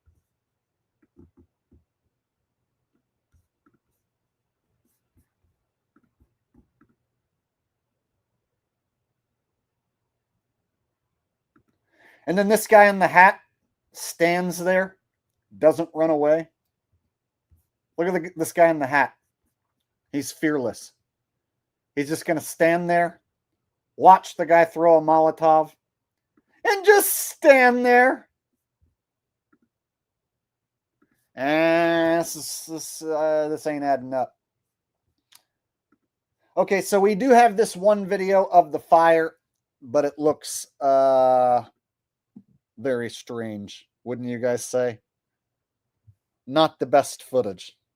Are you going to sit here and be like, that's 100% a guy lighting himself on fire with a Molotov? For sure. It's totally real. That totally pleased me. I'm 100% pleased with that footage to say that it's 100% real. Not me. Not me.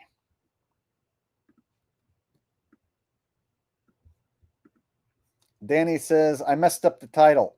It's Silence.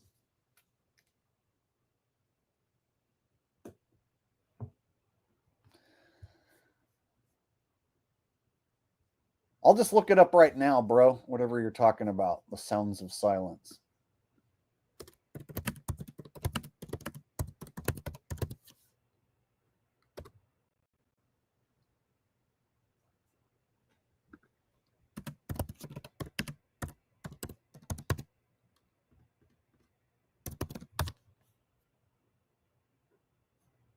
What am I looking up, bro? I just tried to look it up just now. Is it just silence or is it the sound of silence?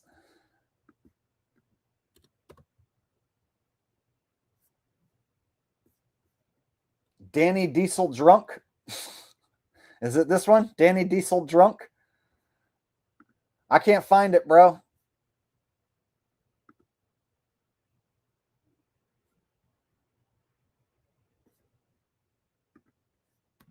You're going to have to be more specific.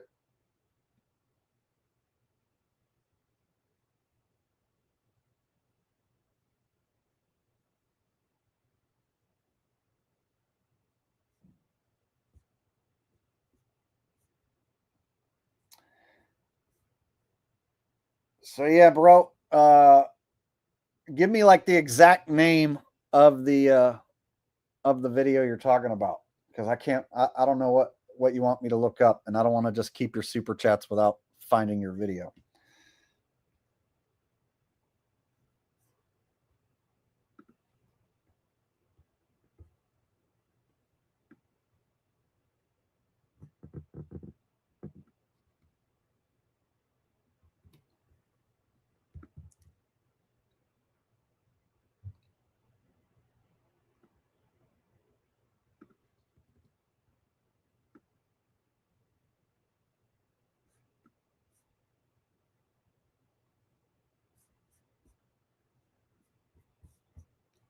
Danny, tell me what you want to look up, bro.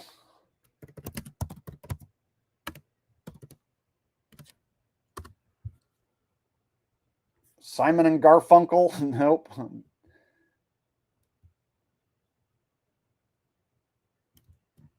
Maybe your channel's name is Danny Diesel.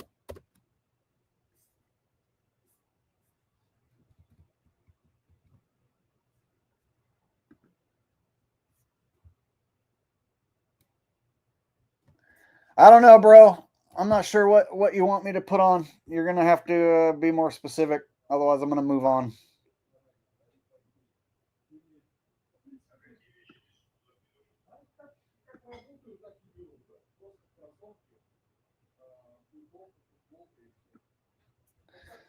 All right, well, if somebody figures it out, let me know, because I don't know. Barn Kid says the guy throw flames on himself, takes off shirt, hat, but isn't burned, as we can see. He's using that pro fire breather spinner lamp fuel, an actor. There ain't nothing about that seems legit. The old people standing around, like, dude, if somebody's about to fucking throw Molotov cocktails, why would you be anywhere near them? Right? Wouldn't you like run away and get to a safe distance and then call the cops, pull out your phone and then film? So the fact that there was like, like some 70-year-old man just like within 15 feet, like just yelling at him, like, why? And then some lady, like, he threw a linear flame 20 feet. Like, why were you there, 80-year-old lady? That should have scared the shit out of you, and you should have got the fuck out of there. There's just no reason for anyone to have been hanging around. And then there's every reason for people to have taped the entire thing, right? So there should be several different video examples of this guy, not just like one extra far away example of him maybe setting himself on fire. So weird.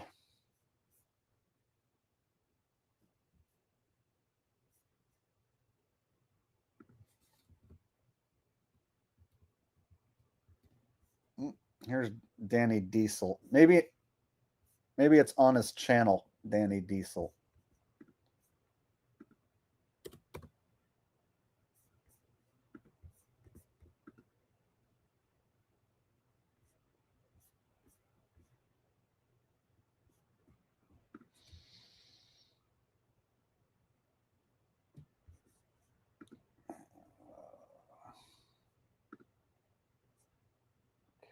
Go to channel.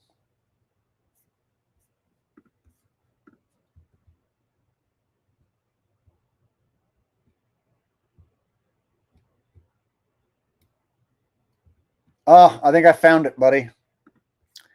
Lucky you. I went to your channel through your profile picture, and then I think I found the video. This should do it. Hello, darkness, my old friend. I've come to talk. Bro, I can't play copyrighted music.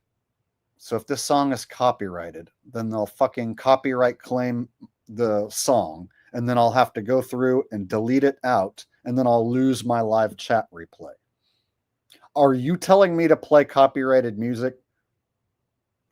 That's what it sounds like. Talk with you again. This city is under attack as we speak. There were many explosions taking place in the northern part of Kyiv. Yeah, bro, the music in the background makes me think my fucking video is going to get copyright claimed, dude. And I don't like when that happens, because then I have to go through and chop out a section of my stream, and then all your guys' live chats are gone. So, yeah, dude, I'm not sure what you're trying to show me here. Multiple explosions heard as night falls in Kyiv.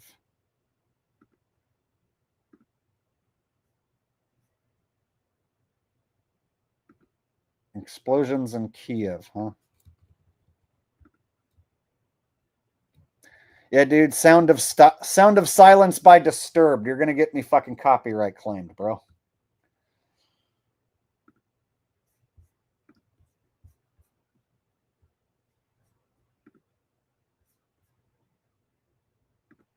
So if anybody wants me to like watch a video or play a video, if it has copyrighted music, I'll get 2 seconds into it and then I'll have to shut it off.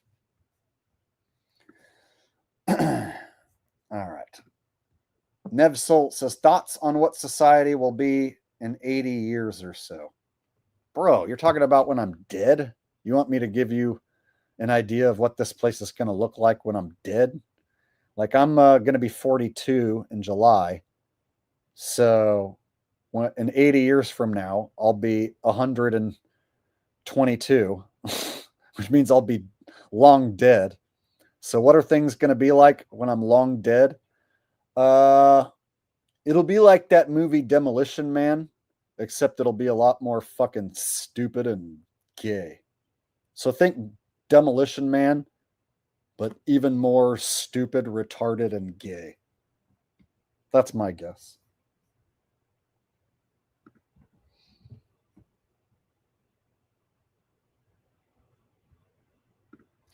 Yes, bro, you can use copyrighted music and they'll gladly copyright claim it and leave the video on your channel so that they can get all the ad revenue. So imagine, you know, Disturbed getting all my ad revenue from this stream. All of it. Because I use that little tiny clip. Yeah. Means I have to go through and fucking cut it out so that I get it. See how that works? If you use like a couple seconds of a copyrighted song, that artist will get all the revenue. So am I trying to make Disturbed rich on my revenue? Fuck no, I'm not. Yeah. So in order to release the copyright claim, I have the option to edit and clip it out. So YouTube does let you clip out copyrighted content, and then it gives me the monetization back. The problem is, every one of these messages that you guys are typing right now, they go bye-bye. If you edit your stream after it's over and you clip out even a second, you lose the entire live stream replay. And I like to keep the live stream replay so that if I go back and watch it or you go back and watch it, you can see who was here saying what. See? So yeah, I've made the mistake of accidentally playing copyrighted videos or songs even for just a few seconds. And then when I have to go back and clip it out, then I lose the live chat, which sucks. Hopefully, since that was only like a few seconds, like 3 or 4 seconds that I played that song, we should be all right.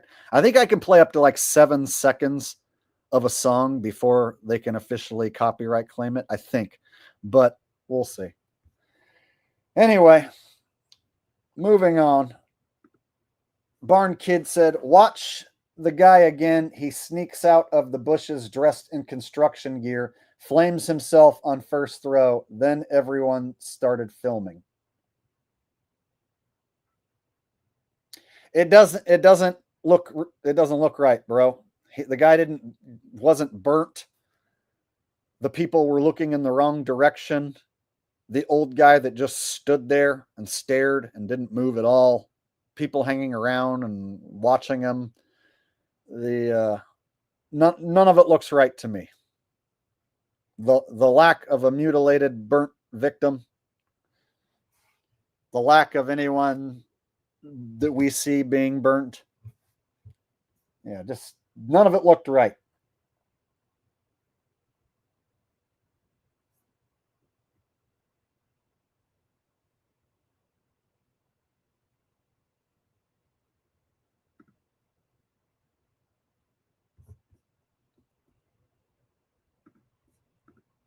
How many thumbs up do we got now?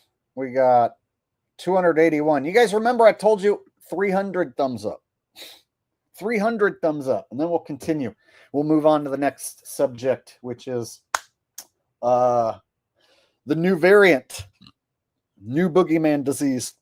Gonna come get us this summer. Barn Kid says lamp fuel like fire breathers use.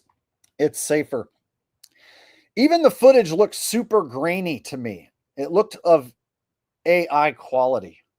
So whenever I see someone's footage suddenly turn into like 240p, fucking like super grainy, it makes me think that it's like, it's low quality on purpose so that they don't have to show detail of what's going on. So that you see a low quality, non-detailed video and then you fill in the details in your head, right? So something like what we saw, I would argue it could have been AI and not even real.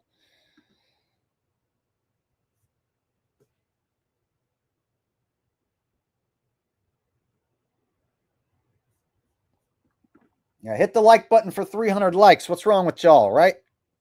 Here on Truth or Tuesday, we got over 450 people watching. Can't get 300 thumbs up. What do y'all want me to do? Shut the stream down right now and everybody goes to bed? That's the end of Truth or Tuesday. If y'all don't give me 300 damn thumbs up, like within the next few minutes, I'm going to shut the damn stream down. And that's the end of Truth or Tuesday. So, you know what to do. Make it happen. If you got an extra account, go log into your extra account. Hit that thumbs up. I don't care if we need to artificially inflate these thumbs. We's going to get 300 thumbs up or we's going to shut this shit down. Are we understood? All right.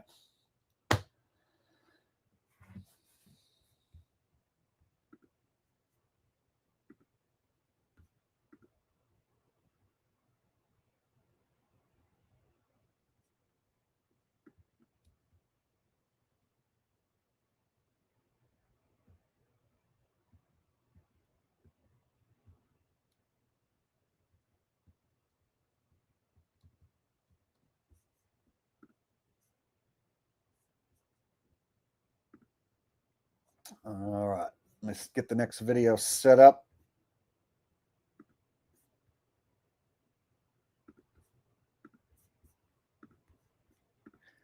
So I'm hearing rumblings that the boogeyman disease is making a comeback with a new variant.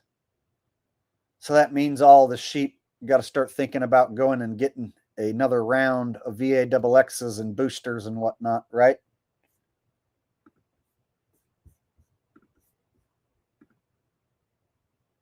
News medical contributor Dr. Kavita Patel with more on all this. So Dr. Patel, staying with COVID, what do you make of the apparent difference here we're seeing in the guidance between the CDC and the Trump administration?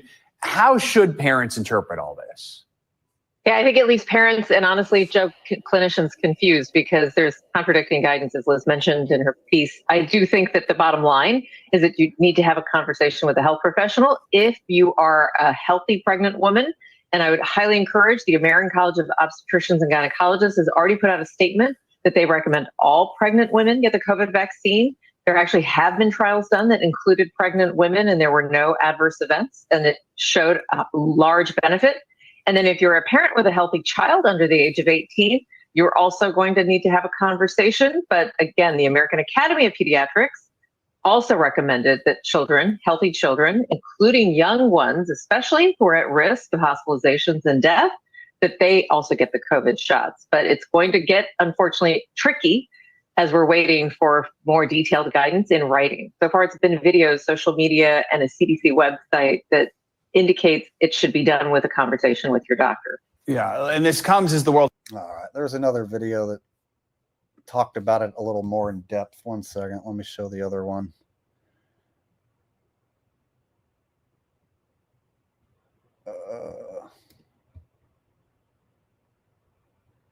Oh yeah, I forgot to show you how to beat that slot machine that Archaix was playing. All right, stick around and I'll tell you how to beat that slot machine that Archaix was playing after we finish this next video. Planning a summer trip, health officials want you to be aware of a new strain of COVID-19. Liz Bonus tells us about the rise in cases. That's what it looks like, you guys. See how this one's blue with little yellow specks? And this is the old variant over here. This is the new one. You can tell because it looks different from the old one. It's the new strain. Hey there, everybody. Already public health providers say as we head into the busy summer travel season, cases of the new COVID-19 variant linked to a large surge of an outbreak in China now showing up here in the United States. To find this out, the Centers for Disease Control and Prevention conducts airport testing in several U.S. locations. When nasal swabs were taken of international travels, they confirmed what Ohio public health provider Dr. Steve Fagans told me. It highlights the importance of surveillance. The new COVID-19 variant, known as NB.1.8.1, is now in airport testing in California, Washington, Virginia, and New York. It's also shown up in state testing in several others, including Ohio and Rhode Island. As we all know, China is to blame. And of course, I said China's going to pay a hefty price for what they did. And right now, China, I'm sticking it to them with my tariffs. So what they did, because I'm bending them over so badly with these tariffs that I've put in place, they're sending over their new variants. They're trying to cause another pandemic, but it's not going to work. That's because we've already got a new VAXX that we are working on right now. We're going to warp speed this one to you faster than before. Now, last time I did recommend that you take the VAXX, you take the booster. This time I'm going to recommend double the dose. That's because this new variant, it's twice as deadly. So therefore, I'm going to recommend that you get double the amount of the dosage for this time around. You got your freedoms. You can do what you want to do, but I recommend that you take the VAXX, you take the booster, and you stay safe out there. That's all he has to say. That's what he said last time, basically. You have your freedoms, but I recommend you take it anyway. Jake, he said that we have freedom. So does this mean we're going to have a summer surge of COVID-19? Well, it's very possible. Dr. Fagan says wastewater is now being used to check for a potential surge in local communities. The concern, he says, is, well, this variant does not appear to be more severe or better at working around. Danny Diesel said, surely Jake thought it was a cover song, made it years ago. It's listed as Sound of Silence and listed with, it showed the song listed in the transcript, bro, as Disturbed Sound of Silence. So that means it's going to be copyrighted, which means if I play it, it's going to copyright claim my stream. And then I'm going to have to go in and delete it. And then I'm going to lose all the super chats. I hope it doesn't happen, but I'm almost positive that song was copyrighted, bro. I'm not the type that's going to like take your money and not play the video. I started to play it. I heard copyrighted music. There was no way around it, bro. If I would have played it, I'd have got a copyright claim. Thank you for the super chat donations, though. I really do appreciate it, Danny Diesel. But yeah, it goes to anybody who wants me to play a video that has copyrighted music or the video itself is copyrighted. I can't do it. I've made the mistake a few times of showing like a little clip from like a movie and they'll suspend the stream even. So if I show like a quick clip from a movie just to show you how like a movie predicted some event that happened or whatever, I've had the whole stream get suspended while I'm showing the clip. And then I just disappear off the screen. And then when I quit showing the clip, then I come back. And people are like, what happened? They'll suspend the stream if I even show copyrighted footage. So it's not just songs, it's some footage out there too. All right.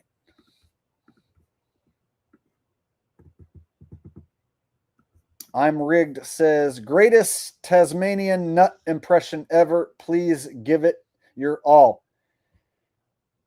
Like I've said, Jake the asshole. He's a bloody shape-shifting icon. He's not using mass, not using any sort of disguise. That's bloody shield shit. He's literally a shape-shifting icon. He shapeshifts from Jake the asshole to a bare-knuckle boxer in the UK. And then he shapeshifts to Nick Johnson. Shapeshift to a dozen other shields here online. I busted him. I body bagged him the other day.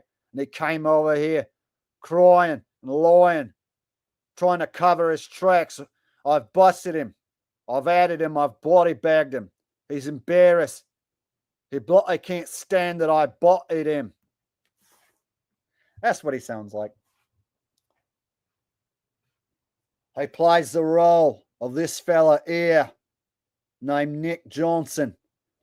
As you can see, Nick Johnson and Jake the asshole, their channel set up exactly the same. It's because they're the same bloody guy. There you go. A little Aaron Haywood for that ass. Nev Soul says she asked if there was going to be more COVID, like she was excited or something. Is there going to be another lockdown where we destroy a bunch of mom and pop businesses and we have all the sheep put on a ritualistic diaper on their face and everyone acts like a fucking retard? Can't wait. It was so awesome last time that happened. Around the body's immune system compared to other variants, but may have some better transmission. Because it's been linked to some of the highest outbreak numbers, however, in other countries such as China and Hong Kong, and emergency room visits, severe cases, and deaths in Taiwan, Dr. Fagan says it's likely that the current vaccine is the best way to protect against it. That's right, you guys. And even if you take the VAXX and a booster, you can still test positive for several different variants of the COVID. So even though you're getting VAXX'd and boosted for the protection against this disease, you can still test positive for it and get it anyway. But you're like more likely to like not get it if you like go get the VAXX and the booster. It'll be a lot worse if you don't go get the VAXX and booster. Meanwhile, there's guys like me who never took any of the VAXXs or boosters, and I've been fine. In fact, I actually went to the Capitol building here in California when the first pandemic broke out, and I challenged people to cough directly in my face to try and make me sick, and it didn't work. I was healthy as all heck. Still am healthy as heck. I never died, never got sick, never took any of their potions, and here I sit before you. Still telling you, I would stay away from that shit. I would pretty much accept death before I would accept their new strain of, or their new VAXX for the new strain. You'd pretty much have to kill me before I would let you inject me with that shit. I would rather die than find out what it's like to be injected with that shit.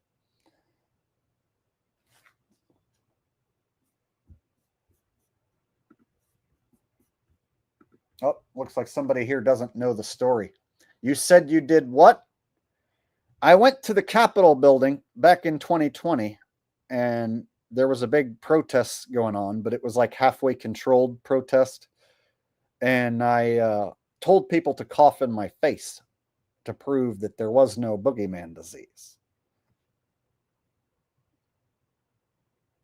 In fact, I don't know if I could show the clip because I've got it. The video got taken down before, but perhaps it's still out there. I was on a channel called All Gas, No Brakes, and the video got millions of views. It was seen by millions of people. And then Penguin Zero made a video basically saying that people like me are the reason why the disease is spreading. So Penguin Zero basically said that, you know, I'm some no good disease spreader and that I was the equivalent of sticking your finger in a toilet bowl and sticking it in your mouth for what I did. Yep. Let's see if I can find any of that.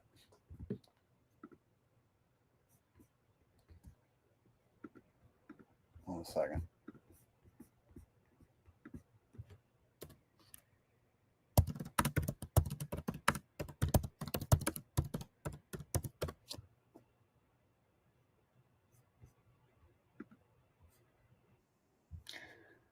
All right, check it out.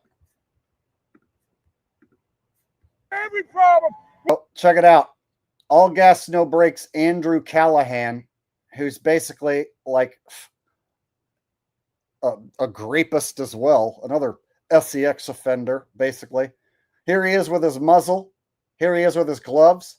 And he got millions of views, people praising him for being a soldier on the front lines, talking to all us crazy Trumpers, spreading disease. So he painted us out like we're all a bunch of crazy Trumpers spreading disease. And here he is like a bitch boy wearing a mask and gloves. But all the comments on the video are like, Andrew is a legend for going out there and being in the trenches.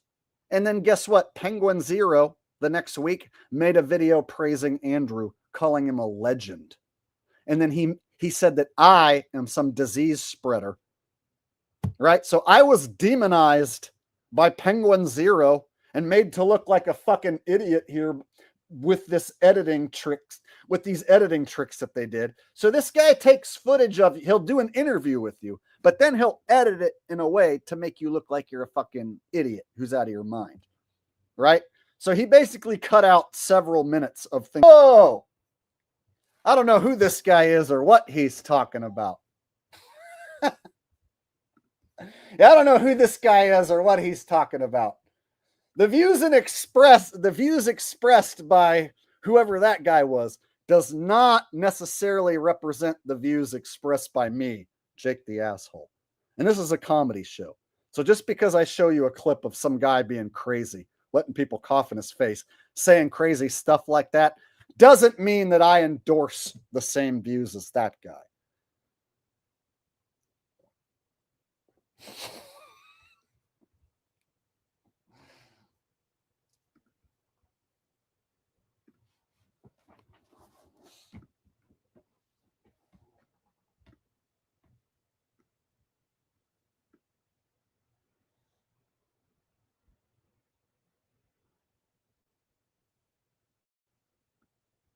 Dale Hess says, no mask, no vax, no sick. I'm with you, Jake.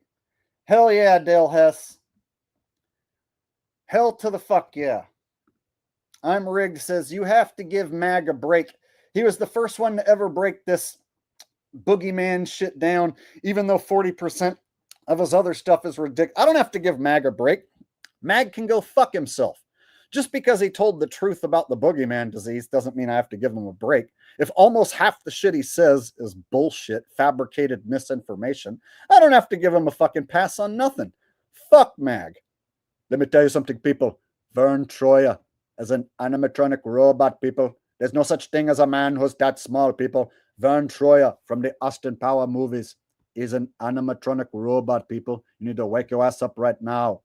Man comes from beyond the ice wall. The man comes from the land from beyond the ice wall. The earthquake, the volcano, people. There's no such thing as earthquake or volcano in the land beyond the ice wall.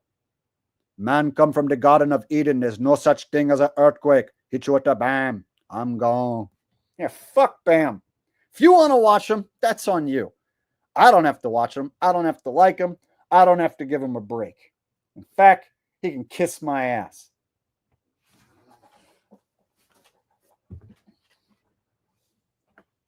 He can kiss my ass.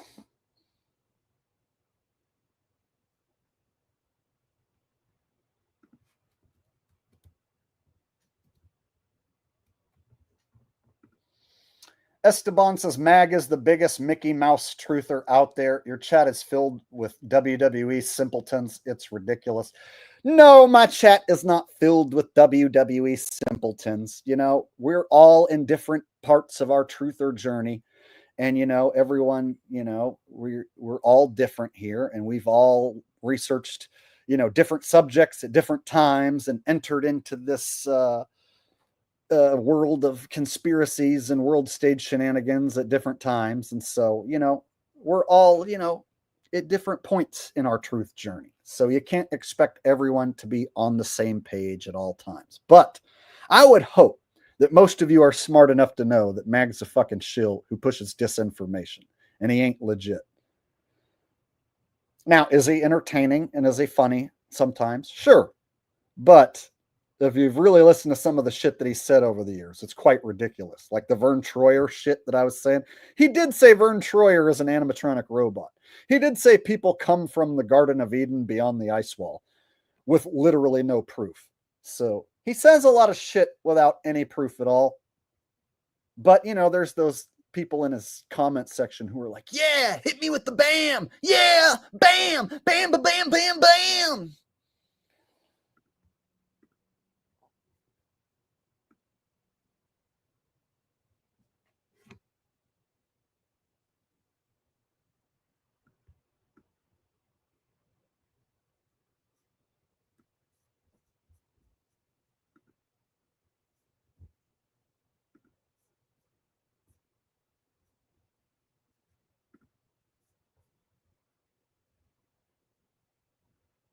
All right.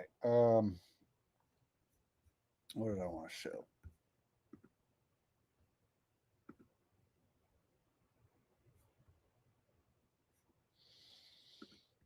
I guess I pretty much got through all I was looking to get through. Oh, yeah, that's right. I was going to teach you how to beat Captain Riches. Almost forgot. So Archaix was playing Captain Riches, and he was pretending like he was winning, but he was totally losing. So this is Captain Riches right here. And what you want to do is hit each denom to change the setup on the screen. So if I was checking this game, I'd press each button to check each screen for each denom.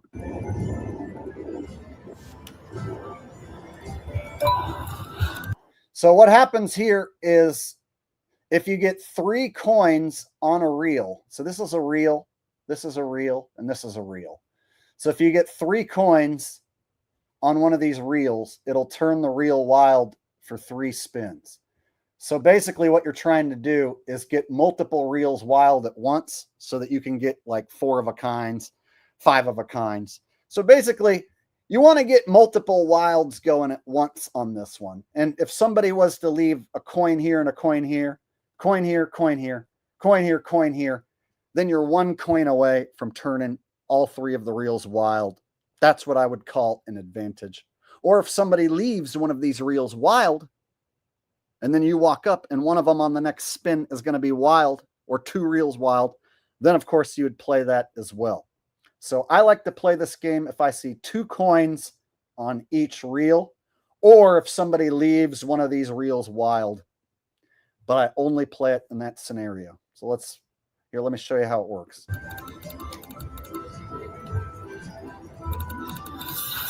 So this guy got really, really lucky, and he got 2 coins on both these reels at the same spin, and both these now have 3 coins up top.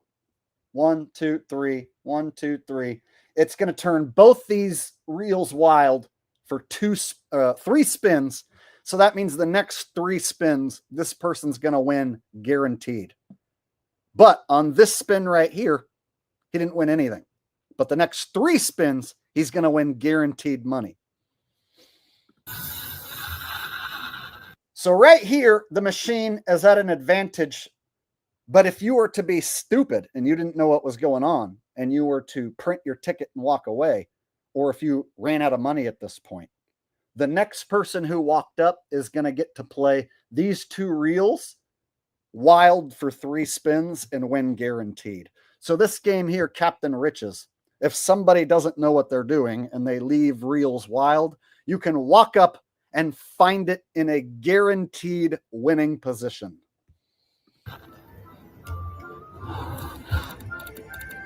This is spin 1, and like I said, these reels are going to be wild for 3 spins, and it's going to be 3 automatic wins.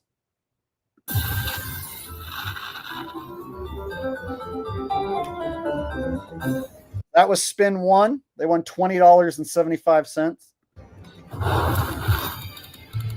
Spin 2, this one has a multiplier of 2x, so this one's going to be an even bigger win. So you want to find the coins with the multipliers the most, because the multipliers will multiply your win.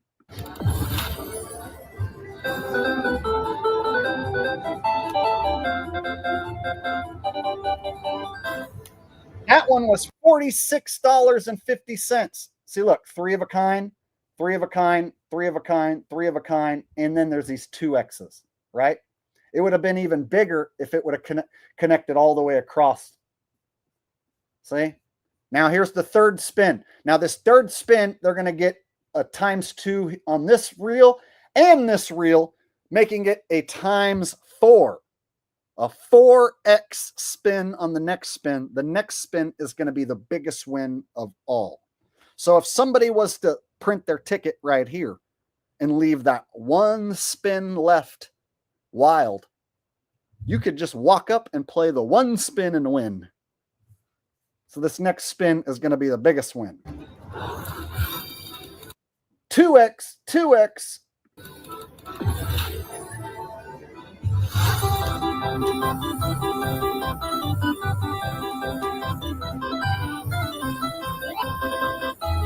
You hear that song?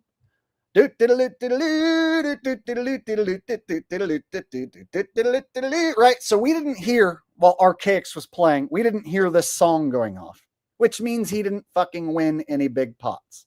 So while Archaix was sitting there playing like a sucker, none of the winning sounds were happening, which means he was just sitting there losing. Because this is what it sounds like when you win. Right? So that guy just won 3 spins in a row, $20, $46, and then $90. Right? So he just came up like, what, like $170?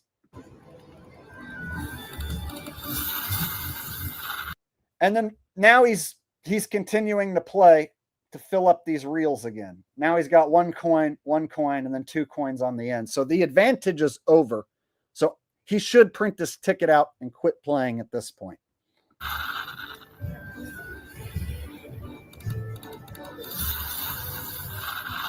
So now there's 1 coin here, 2 coins here, and then the 3rd row or the 4th column here has 3 coins. So this one's going to be wild for the next 3 spins.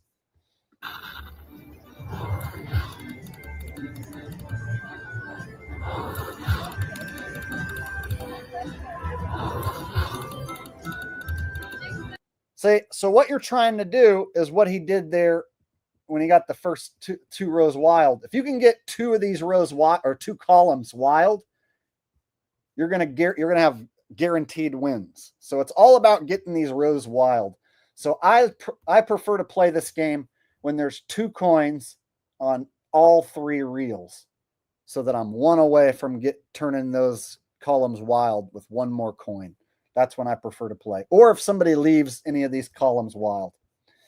So that's how you beat Captain Riches, is if you walk up and you find 2 coins here, 2 coins here, 2 coins here. And then you also want these multipliers.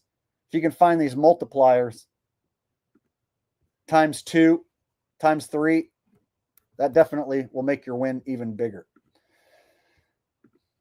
Now, that's just one game. So if you show up to the casino thinking that, like, you're going to win lots of money, now that I just told you that chances are you're going to check it and there won't be an advantage.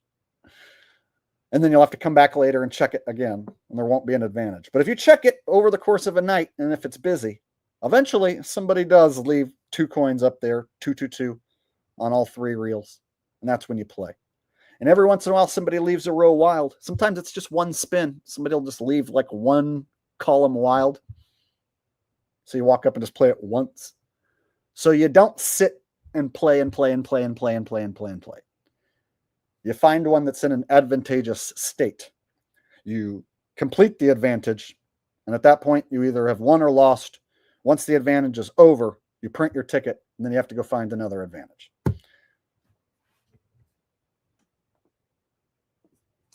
It's not like it's like finding gold, but it's not impossible. In fact, I win. If I was to go to Las Vegas and spend all day walking around checking machines, I win money. The problem is I have to spend all day. If I go to Las Vegas, I can make probably $200 to $300 in a night just walking around, just checking machines.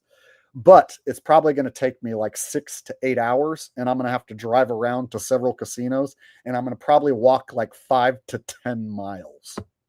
Because you have to walk, from the parking lot into the casino, walk around the casino, check the fucking denoms, go to the next casino. So if all you have is one casino nearby, then that means you're stuck only checking the machines in that one place. And if they don't have that many advantage machines, then you're not going to get many chances. Now in Las Vegas, there's more casinos than anywhere in the world. There's more machines than anywhere in the world. So you can go from casino to casino to casino checking machines, 24 hours a day, as long as you can keep walking and doing it. There's Asians doing that right now in every casino in Vegas. So if you go right now to any casino, you're going to find guys doing exactly what I just told you. And that's what they do for a living. And so there's fierce competition across the board if you want to find these. But the only way to find them, the only way to win, is to go walk around and check, and then to know what the advantage is. So you have to put in the time learning how the machines work. And you can do that through YouTube. The information's out there, and then you have to play the machines a little bit to kind of learn how they function. So there's a little bit of give and take as far as figuring out how a machine pays out, how often it shoots these coins, these wilds out. And so once you've figured out how the games work, then it's basically you just go around checking to see if somebody leaves you an advantage. And that's it. And then if there's an advantage, you play. If there's not an advantage, then you don't play. Anyone here saying, oh, he's wrong, it's all luck of the draw, they're wrong. They don't know what they're talking about. So I've won probably $100,000 or more playing slots in my lifetime. I've bought vehicles and went on trips and paid my rent with casino money. So I'm somebody who is one of the few people who knows how to walk in, beat the casino, and walk out and not have the casino even fucking know that I beat them. But it requires a lot of walking and a lot of checking and a fair amount of know-how. And if you don't know what you're doing and you don't know the right machines, then you are not going to be able to identify the advantages. All right.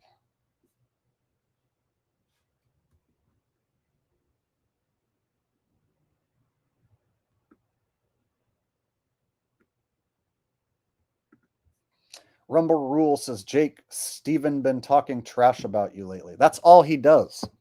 His channel is a drama channel. He came here and started shit with me. So if we go back to the beginning of this Steven drama that he's starting, Steven the Sanity Machine is a drama channel who starts drama with anyone and everyone, and then he plays the victim. And then he puts up a picture or a video of that person, calls them a demon, and then tries to get everyone to hate that person. So Steven acts like I'm one of the worst begging grifters online. Meanwhile, I don't beg. I don't ask my audience for money. I don't beg. I don't say, hey, please send me money or else I'm gonna get kicked out. Please send me money, you guys. So I don't scam my audience. I don't beg, but Steven will tell his audience over and over that I'm like the biggest beggar online. I'll make like a couple $100 in a stream and he's furious. So he comes over here, starts drama, and then he goes over to his channel and goes, Jake blocked me because he's a coward and a grifter. He comes over here and starts shit and calls me names. So then when I block him, he plays victim and complains that he's blocked. What does he want from me? So he's one of those guys who promotes himself, starts drama, and then plays the victim. And that's what he does over and over and over every day. Here's a question, Rumble Rule. Why are you watching him? If you watch The Sanity Machine, then you are a fucking idiot. And I don't want you here watching me. So, am I going to say make a choice, me or him? Yes. If you watch Sanity Machine or El Diablo Radio, you are a fucking idiot. He streams for 20 people for 12 hours. Anyone who streams 12 straight hours and all they do is talk shit, why do you watch them? You're here telling me that he talks shit about me. I am aware. So that means you're over there watching him and enjoying that? And you want me to know? I already know. He's a fucking idiot who has nothing to do. So he fucking streams for 20 people for 12 hours. And while he's bored, he comes over here and starts shit with me just so he can get people to go over to his channel and talk about him. His whole goal is, hey, if I start a drama with a guy who has a crowd, maybe they'll come watch me. That's Steven's whole plan. Hey, I'm going to go to Jake's channel and start drama with him and promote myself and then play victim and call him a diamond. And then maybe his audience will watch me. If you watch King Steven, fuck you. Stay away from me. Don't ever come back. In fact, I'm getting sick of people telling me about King Steven talking about me, Sanity Machine talking about. I know that's all he does. He's a fucking drama starting loser bitch. In fact, let's go ahead and expose his ass right fucking now. It's Demon Slayer time. Oh yeah. You want to bring him up? Let's bring him up. He's the type of guy who goes and gets sock accounts and talks about himself on my channel. So let's go ahead and show Demon Slayer's channel, and I'll show you exactly who we're talking about.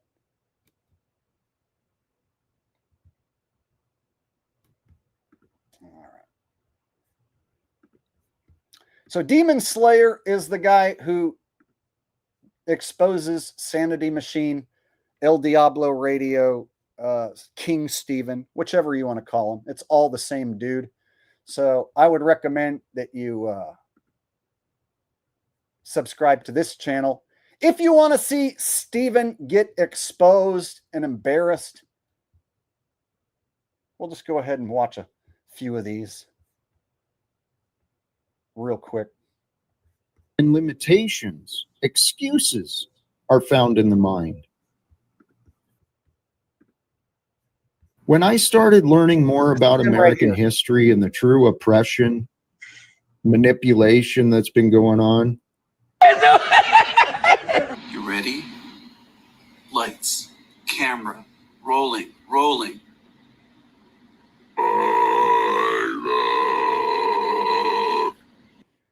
So he's like a 50-year-old portly man who has dark eye bags, and he likes to make fun of everyone else's appearance. But meanwhile, this is what he looks like. Go crazy! Ah, go stupid! Ah! That's why I paint eyes. And he likes to play with puppets. See, look at these dark eye circles. This is Stevie boy, and he likes to play with puppets.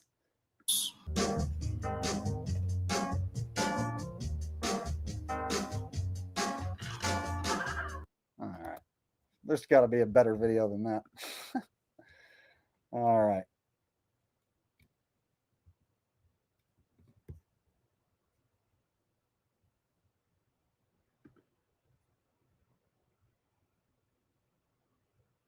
This is him here. And I am King Stephen. The cream of the crop. Nobody does it better.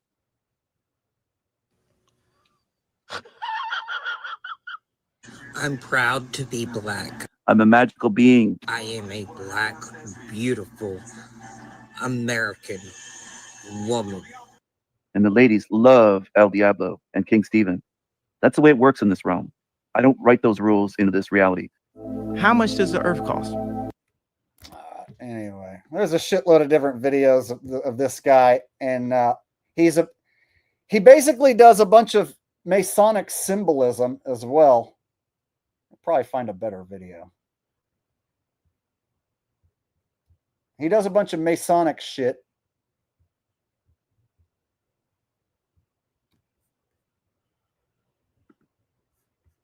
So who's this? Hello. I believe that we've spoken before. Do you have a wife? Yes. Maybe you know me through your wife or something. No. I mean, I highly doubt it. But I don't know. Did I sleep with your wife? Is your mother still alive? Maybe I know your mom. See, so he goes around and starts shit. So it's this guy right here. If you ever see this fellow right here, he's just looking for drama because he has nothing else going on. His whole life revolves around negativity. So he tells people that they live in a hell realm, and the only way to escape the hell realm is to listen to him. And then he fucking makes fun of everybody and starts drama. And then he even will like talk shit about his own subscribers and shit until they turn on him. So every day it's him just being a negative piece of shit every day.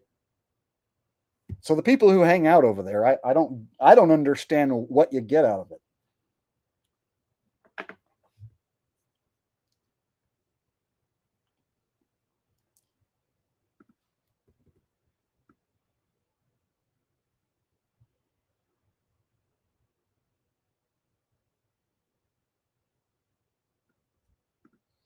No, nobody really watches him, dude. He gets like 20 viewers live, and he's really angry that I get way more.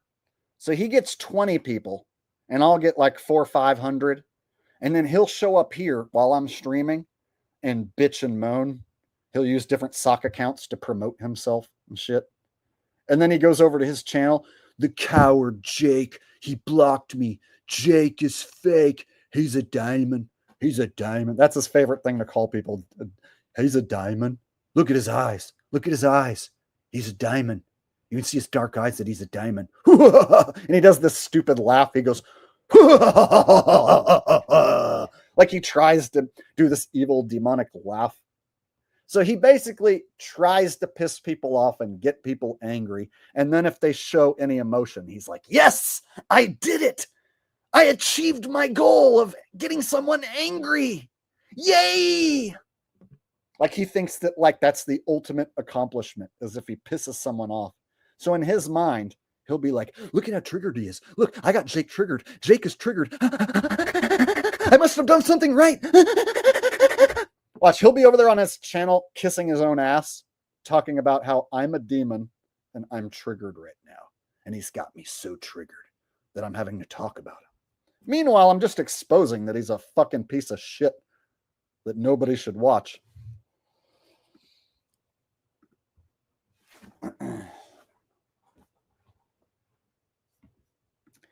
No, he knows exactly what he's doing. He purposely starts drama, purposely plays victim, purposely gaslights his own subs.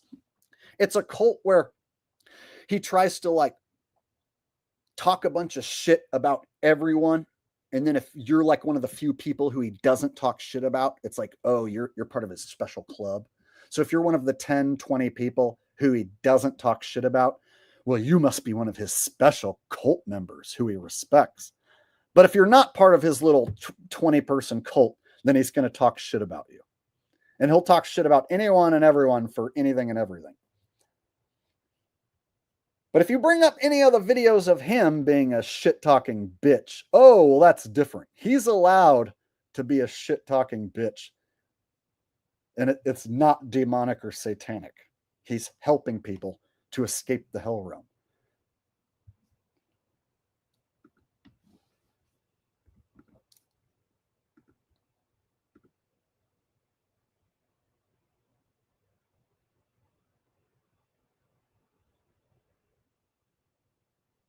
Looks like I missed some super chats. My bad. Let me go back and get these super chats.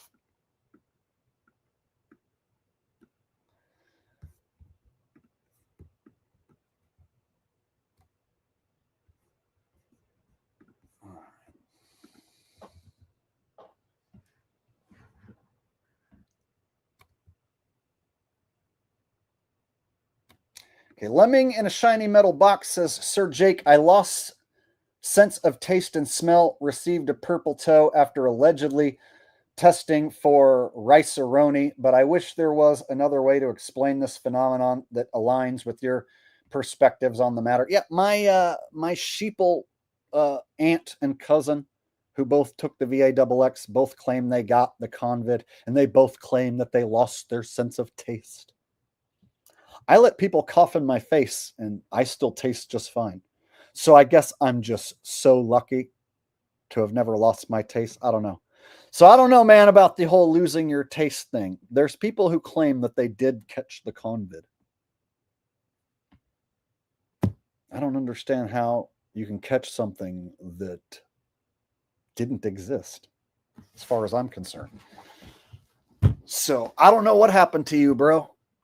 But I still taste and smell. Never lost mine.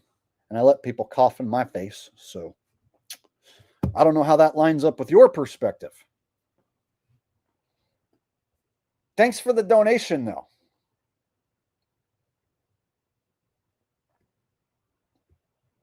And then you said you allegedly tested positive for rice-a-roni. I know what you mean. Like, what sort of test did you take? Did you take a nasal swab? Did you let them stick a nasal swab into your nose? Because then they basically could have infected you with something.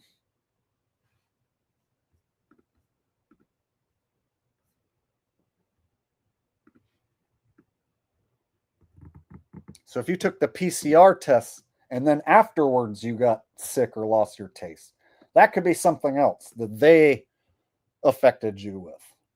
See what I'm saying?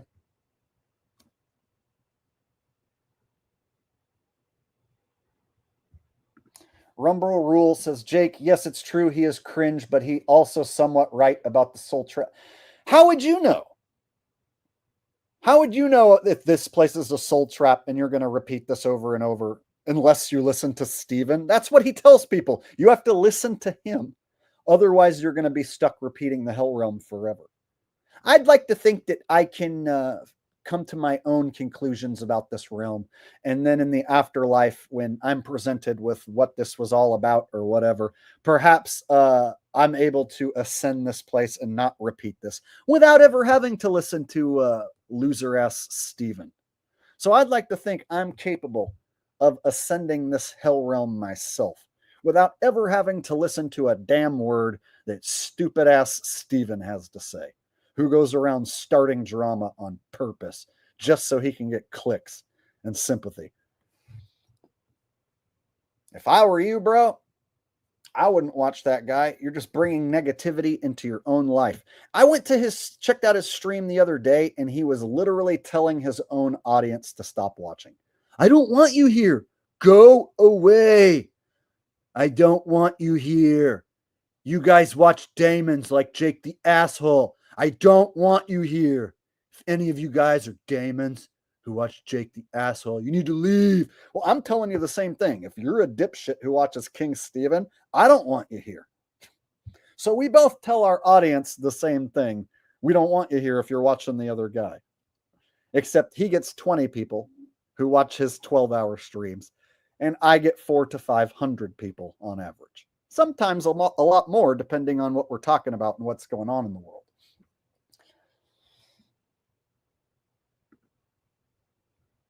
Zach Hubbard drinks his mom's pee.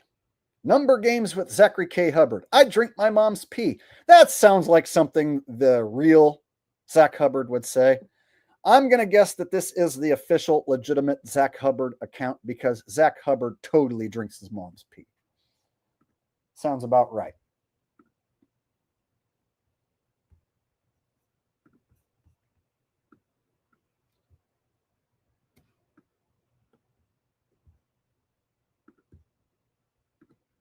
Let me go back and get these other super chats as well.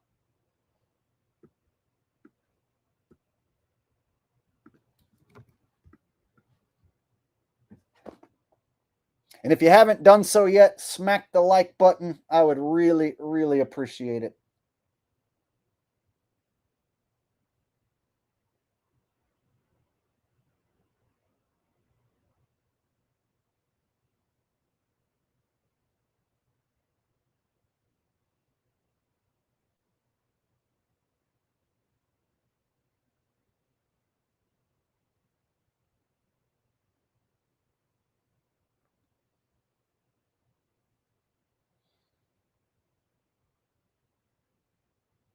Shit, must have been a while ago.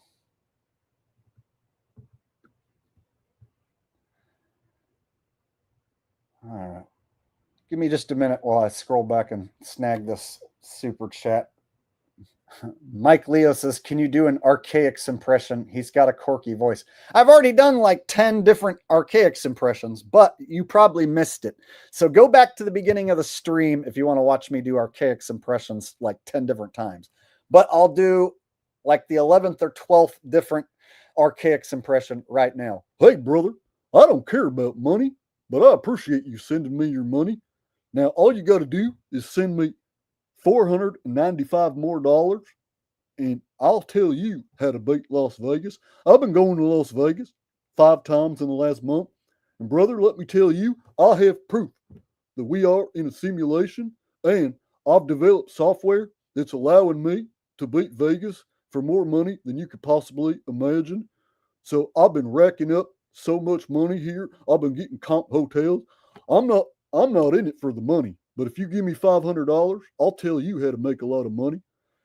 Y'all, I'm not in it for the monetary gains, but I'm going to need you to give me $500 so I could teach you how to make money in Las Vegas, brother.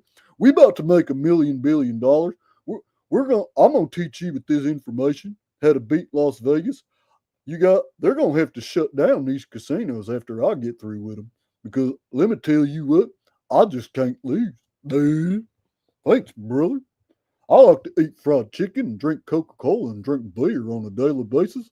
That's why I'm so healthy, brother. There you go.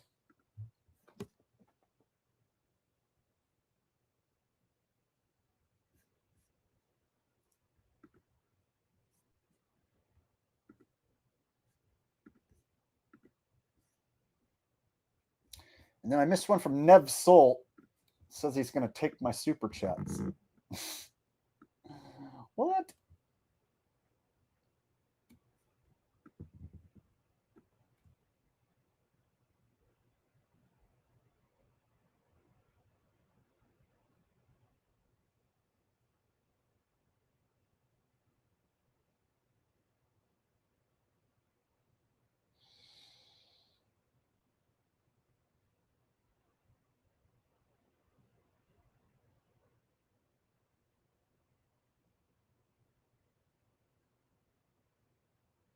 One minute, guys. I'm almost caught up on super chats. There's one that I missed that I got to go back and get.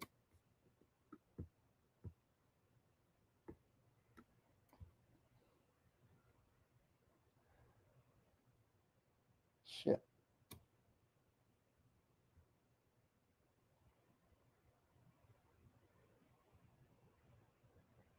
Oh, damn. Must have missed it a while ago. Here it is. Nev Soul says, Jake, I'm taking your super chats for reparations.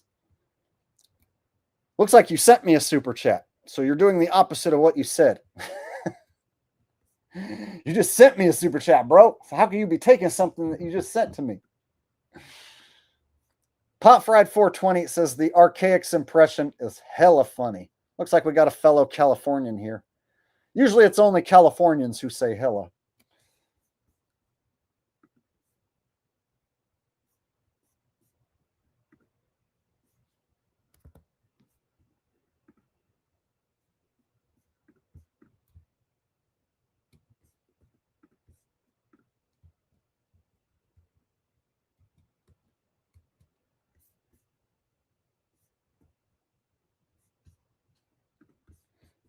Maybe we'll watch one more Demon Slayer video real quick. Maybe a couple quick ones. How can you tell if someone is a cult leader? Cult leaders demand absolute loyalty, do not tolerate criticism, and possess immense charisma to ensure that their followers remain within the bounds they set for. They will be expelled from the cult for life if they have even one disagreement with the leader. Traluna was a longtime Sanity Machine subscriber. She commented on my previous video, saying she does not support Sanity Machine verbally assaulting people. The Sanity Machine responded to her as follows: glad you posted these comments. Now I see very clearly what you are. I'll never think of you the same way again. Respect gone. Highly disappointed in you. Do you see a resemblance here? So this guy will get into tussles with his own followers over and over again. So basically everybody who likes this guy ends up becoming one of his enemies at some point.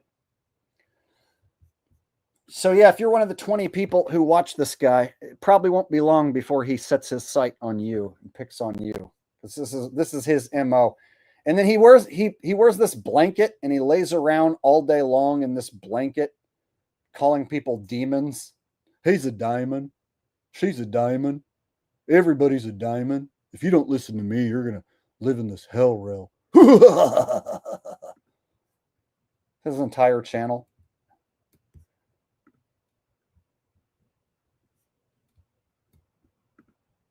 You bullied hundreds of people, stalked them, mocked their appearance, religion, beliefs, and sexual orientation, and consistently demonstrated that you are a racist piece of poop with a demonic, nasty attitude toward everyone. You created 2,000 videos and trillion hours of live streams, but you never credited anyone or provided a reference for where you got this information. It is as if you were born with this knowledge. You tried so hard to be a guru and a cult leader. You were desperate for attention. It was hilarious to watch a 50-year-old doll boy self-destruct in such a way. Look at these dark eye bags. That means he's unhealthy. Very unhealthy individual. Looks like he lacks sunlight. You need to get out there and get some sunlight, Steven. You're looking very pasty and pale.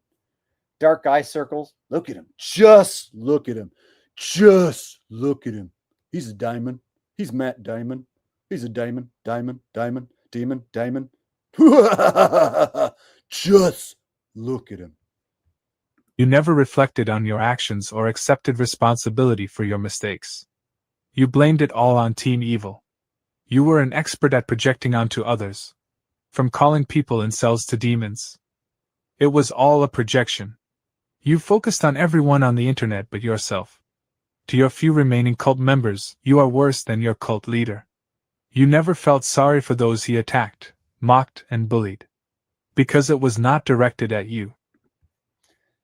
Yep. So that's old Stevie for you. The guy that likes to come over here and start shit with me so that he can get a few clicks.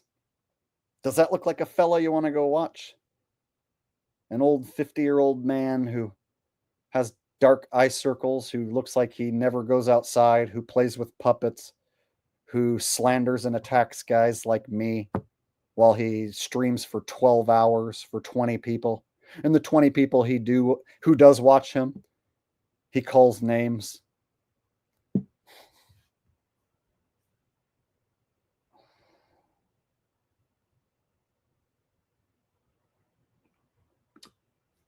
Chill Bruckett says, "You gonna do a vid on Jaren's interview with Simon?" I can just show real quick. So anybody who hasn't heard, yeah, Jaren has lost so many subs that he had to go over to Simon Dan's channel and do an interview with Simon Dan in order to get some of his Globe Cuck subs. Check this out. This is some sad shit right here. That one thing that you guys. He used to be a flat earther, probably, arguably, the largest flat earther ever to quit flat Earth. He did so because of the experiment Antarctica. We'll talk more about that in a bit. But thank you, Jen, for joining us. How are you doing? Doing fantastic. Thank you. Happy to be here. No, I'm really pleased, actually, because it's been a while since the trip to Antarctica, which we will talk about in a bit. But I want to talk first a bit more about sort of your flat Earth experience. Now, you were part of a team called the Globebusters, who are a pretty big team in the flat Earth world. What did that flat Earth community mean to you then, being in it? I mean, it was definitely like a family. You know, you get to know some of these people and you see them as good people. So you kind of feel like it's a team thing. They're on your team, they're your side. Yeah. So, I mean, you know, it meant a lot at the time. More genuine, definitely. Yeah, and I think Bob was really, we know why now, but, you know, so it was a good outfit. They still go. I mean, I handed the show off to Alan and Shane, and they've been running with. Yeah, there's still a Globebusters show, but now only like 1,000 people watch. So now it doesn't get hardly any views at all, and it tanks. I mean, but it was sort of a like really start to question that alone. Yeah, definitely. And I think when it's a group like your guys who are trying to come at it at that angle, compared to someone like Nathan. Anyway, so I don't want to sit here and watch this stream because it's boring, and I can't stand either of those two twats. But basically, Jaren has lost so many subs and doesn't get any views anymore on his streams or his videos. So he's over there on Simon Dan's channel crying and complaining about how he doesn't have a crowd anymore, basically to try to get sympathy from Simon Dan's audience so that they'll watch him. My, how the mighty have fallen. The most popular flat earther, as he likes to call himself. Yeah, he's now over there sucking off Simon Dan. He's over there drinking Simon Dan's jizz in hopes that he can get some of Simon Dan's followers.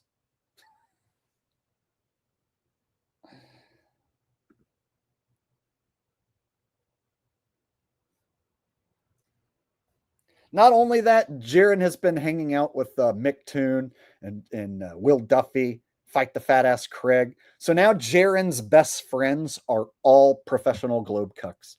Imagine if you were wrong about something for 10 years. Are you then going to like team up with pro globe cucks and then become a pro globe cuck? Like you're going to go so far the opposite direction. Like, oh, I was wrong about the earth being flat. So now I'm going to have Mick Toon and Craig be my best friend. And I'm going to go suck Simon Dan off in hopes to get some of his crowd. Oh, yeah, because that's what you would do if you were wrong about the flat earth, right? You'd instantly turn into a Simon Dan cocksucker. Pathetic shit.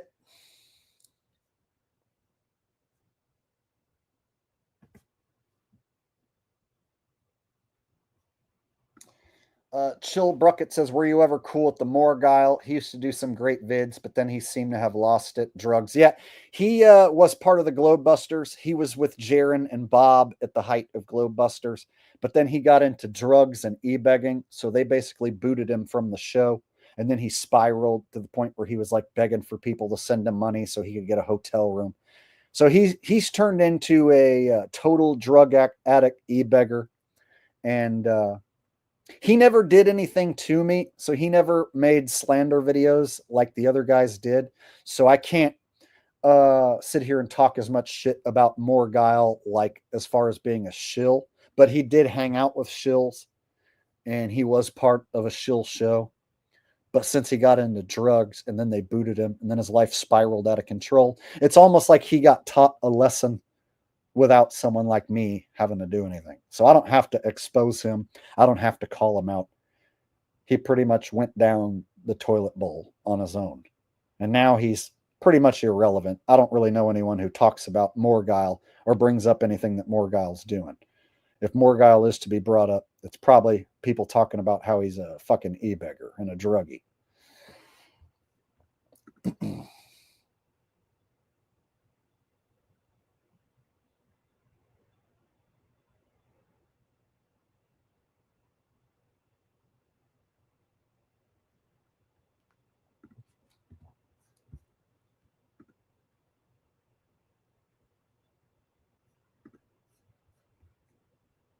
All right.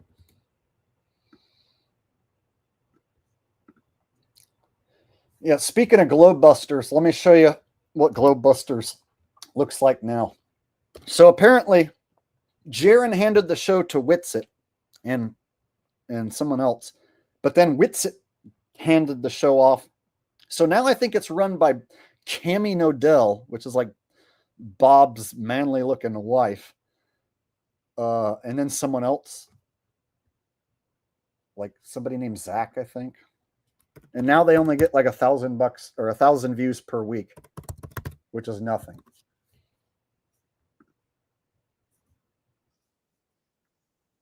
All right. So here's the Globebusters channel now. And they used to get a good amount of people watching. They used to be like one of the most popular Flat Earth streams. Check it out. 3 days ago, 1.2 thousand views, 1.2, 1.1, 1.4. They can't even get 2,000 views now, yo. Haven't got 2,000 views in a month.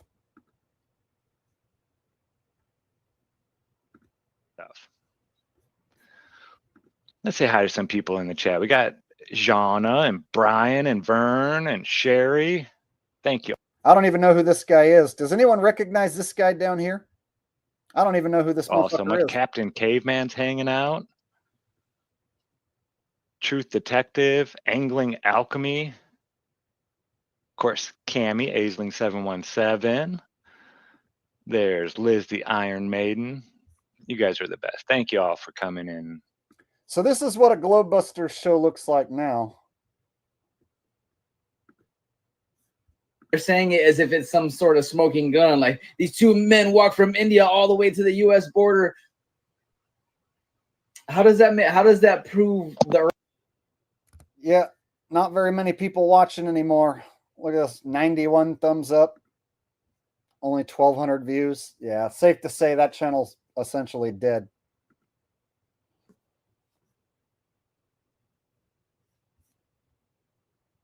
Another channel I've heard that's basically died out is Nathan Oakley's channel. I've heard that he can't get anyone to show up for debates, and now they're only getting like 1,000 views. So I guess Nathan Oakley's show's just about done for. We're still here. You guys, when you look at all the Flat Earth channels, we're one of the last ones left standing, y'all. Still here. And not doing too bad. Meanwhile, all them other channels that used to be doing better than me, fallen by the wayside. Ain't shit no more. Right?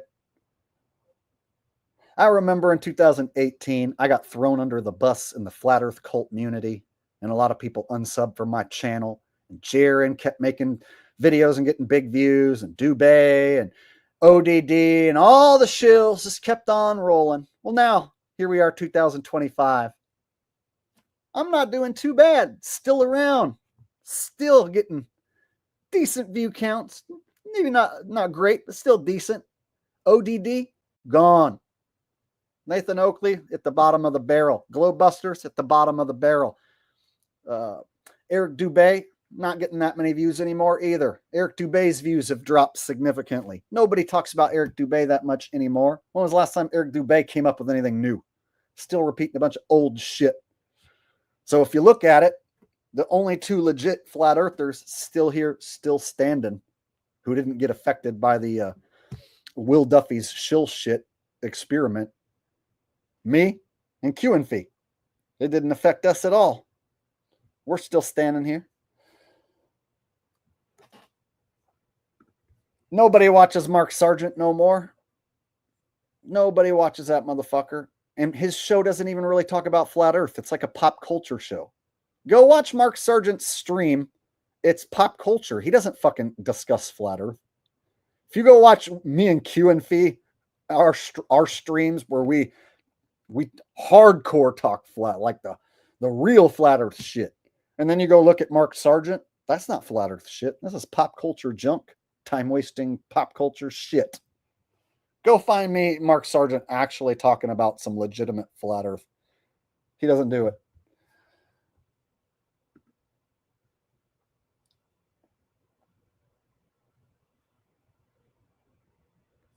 So yeah, I'm one of the last legitimate flat earth channels still standing. And shout outs to Q and Fee, one of the other legitimate flat earth channels still standing.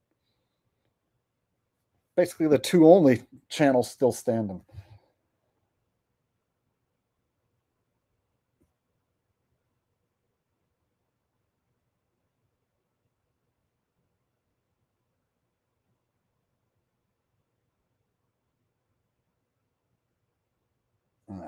Well, I've been on here about 3 hours, and I've pretty much talked about all that I want to talk about. And now we're just talking about random shill shit. So this would probably be a good time to wrap it up. So thank you guys for hanging out with me on another Truther Tuesday night. I really appreciate it. Let me make sure I got all the super chats caught up. Pot Fried, Mike Leo, Nevsol. Looks like I caught up on the super chats. So thank you guys for hanging out with me. I really appreciate it. And until next time, this is your favorite asshole signing out. Thank you to everyone who donated. Thank you to everyone who participated here in chat. I will go back and watch the replay and read all of the comments that you guys left here in the chat. So thank you guys for hanging out with me. I'll see you in the next video or the next stream, whichever comes first. You guys have a wonderful night. Much love. Peace out. Good night.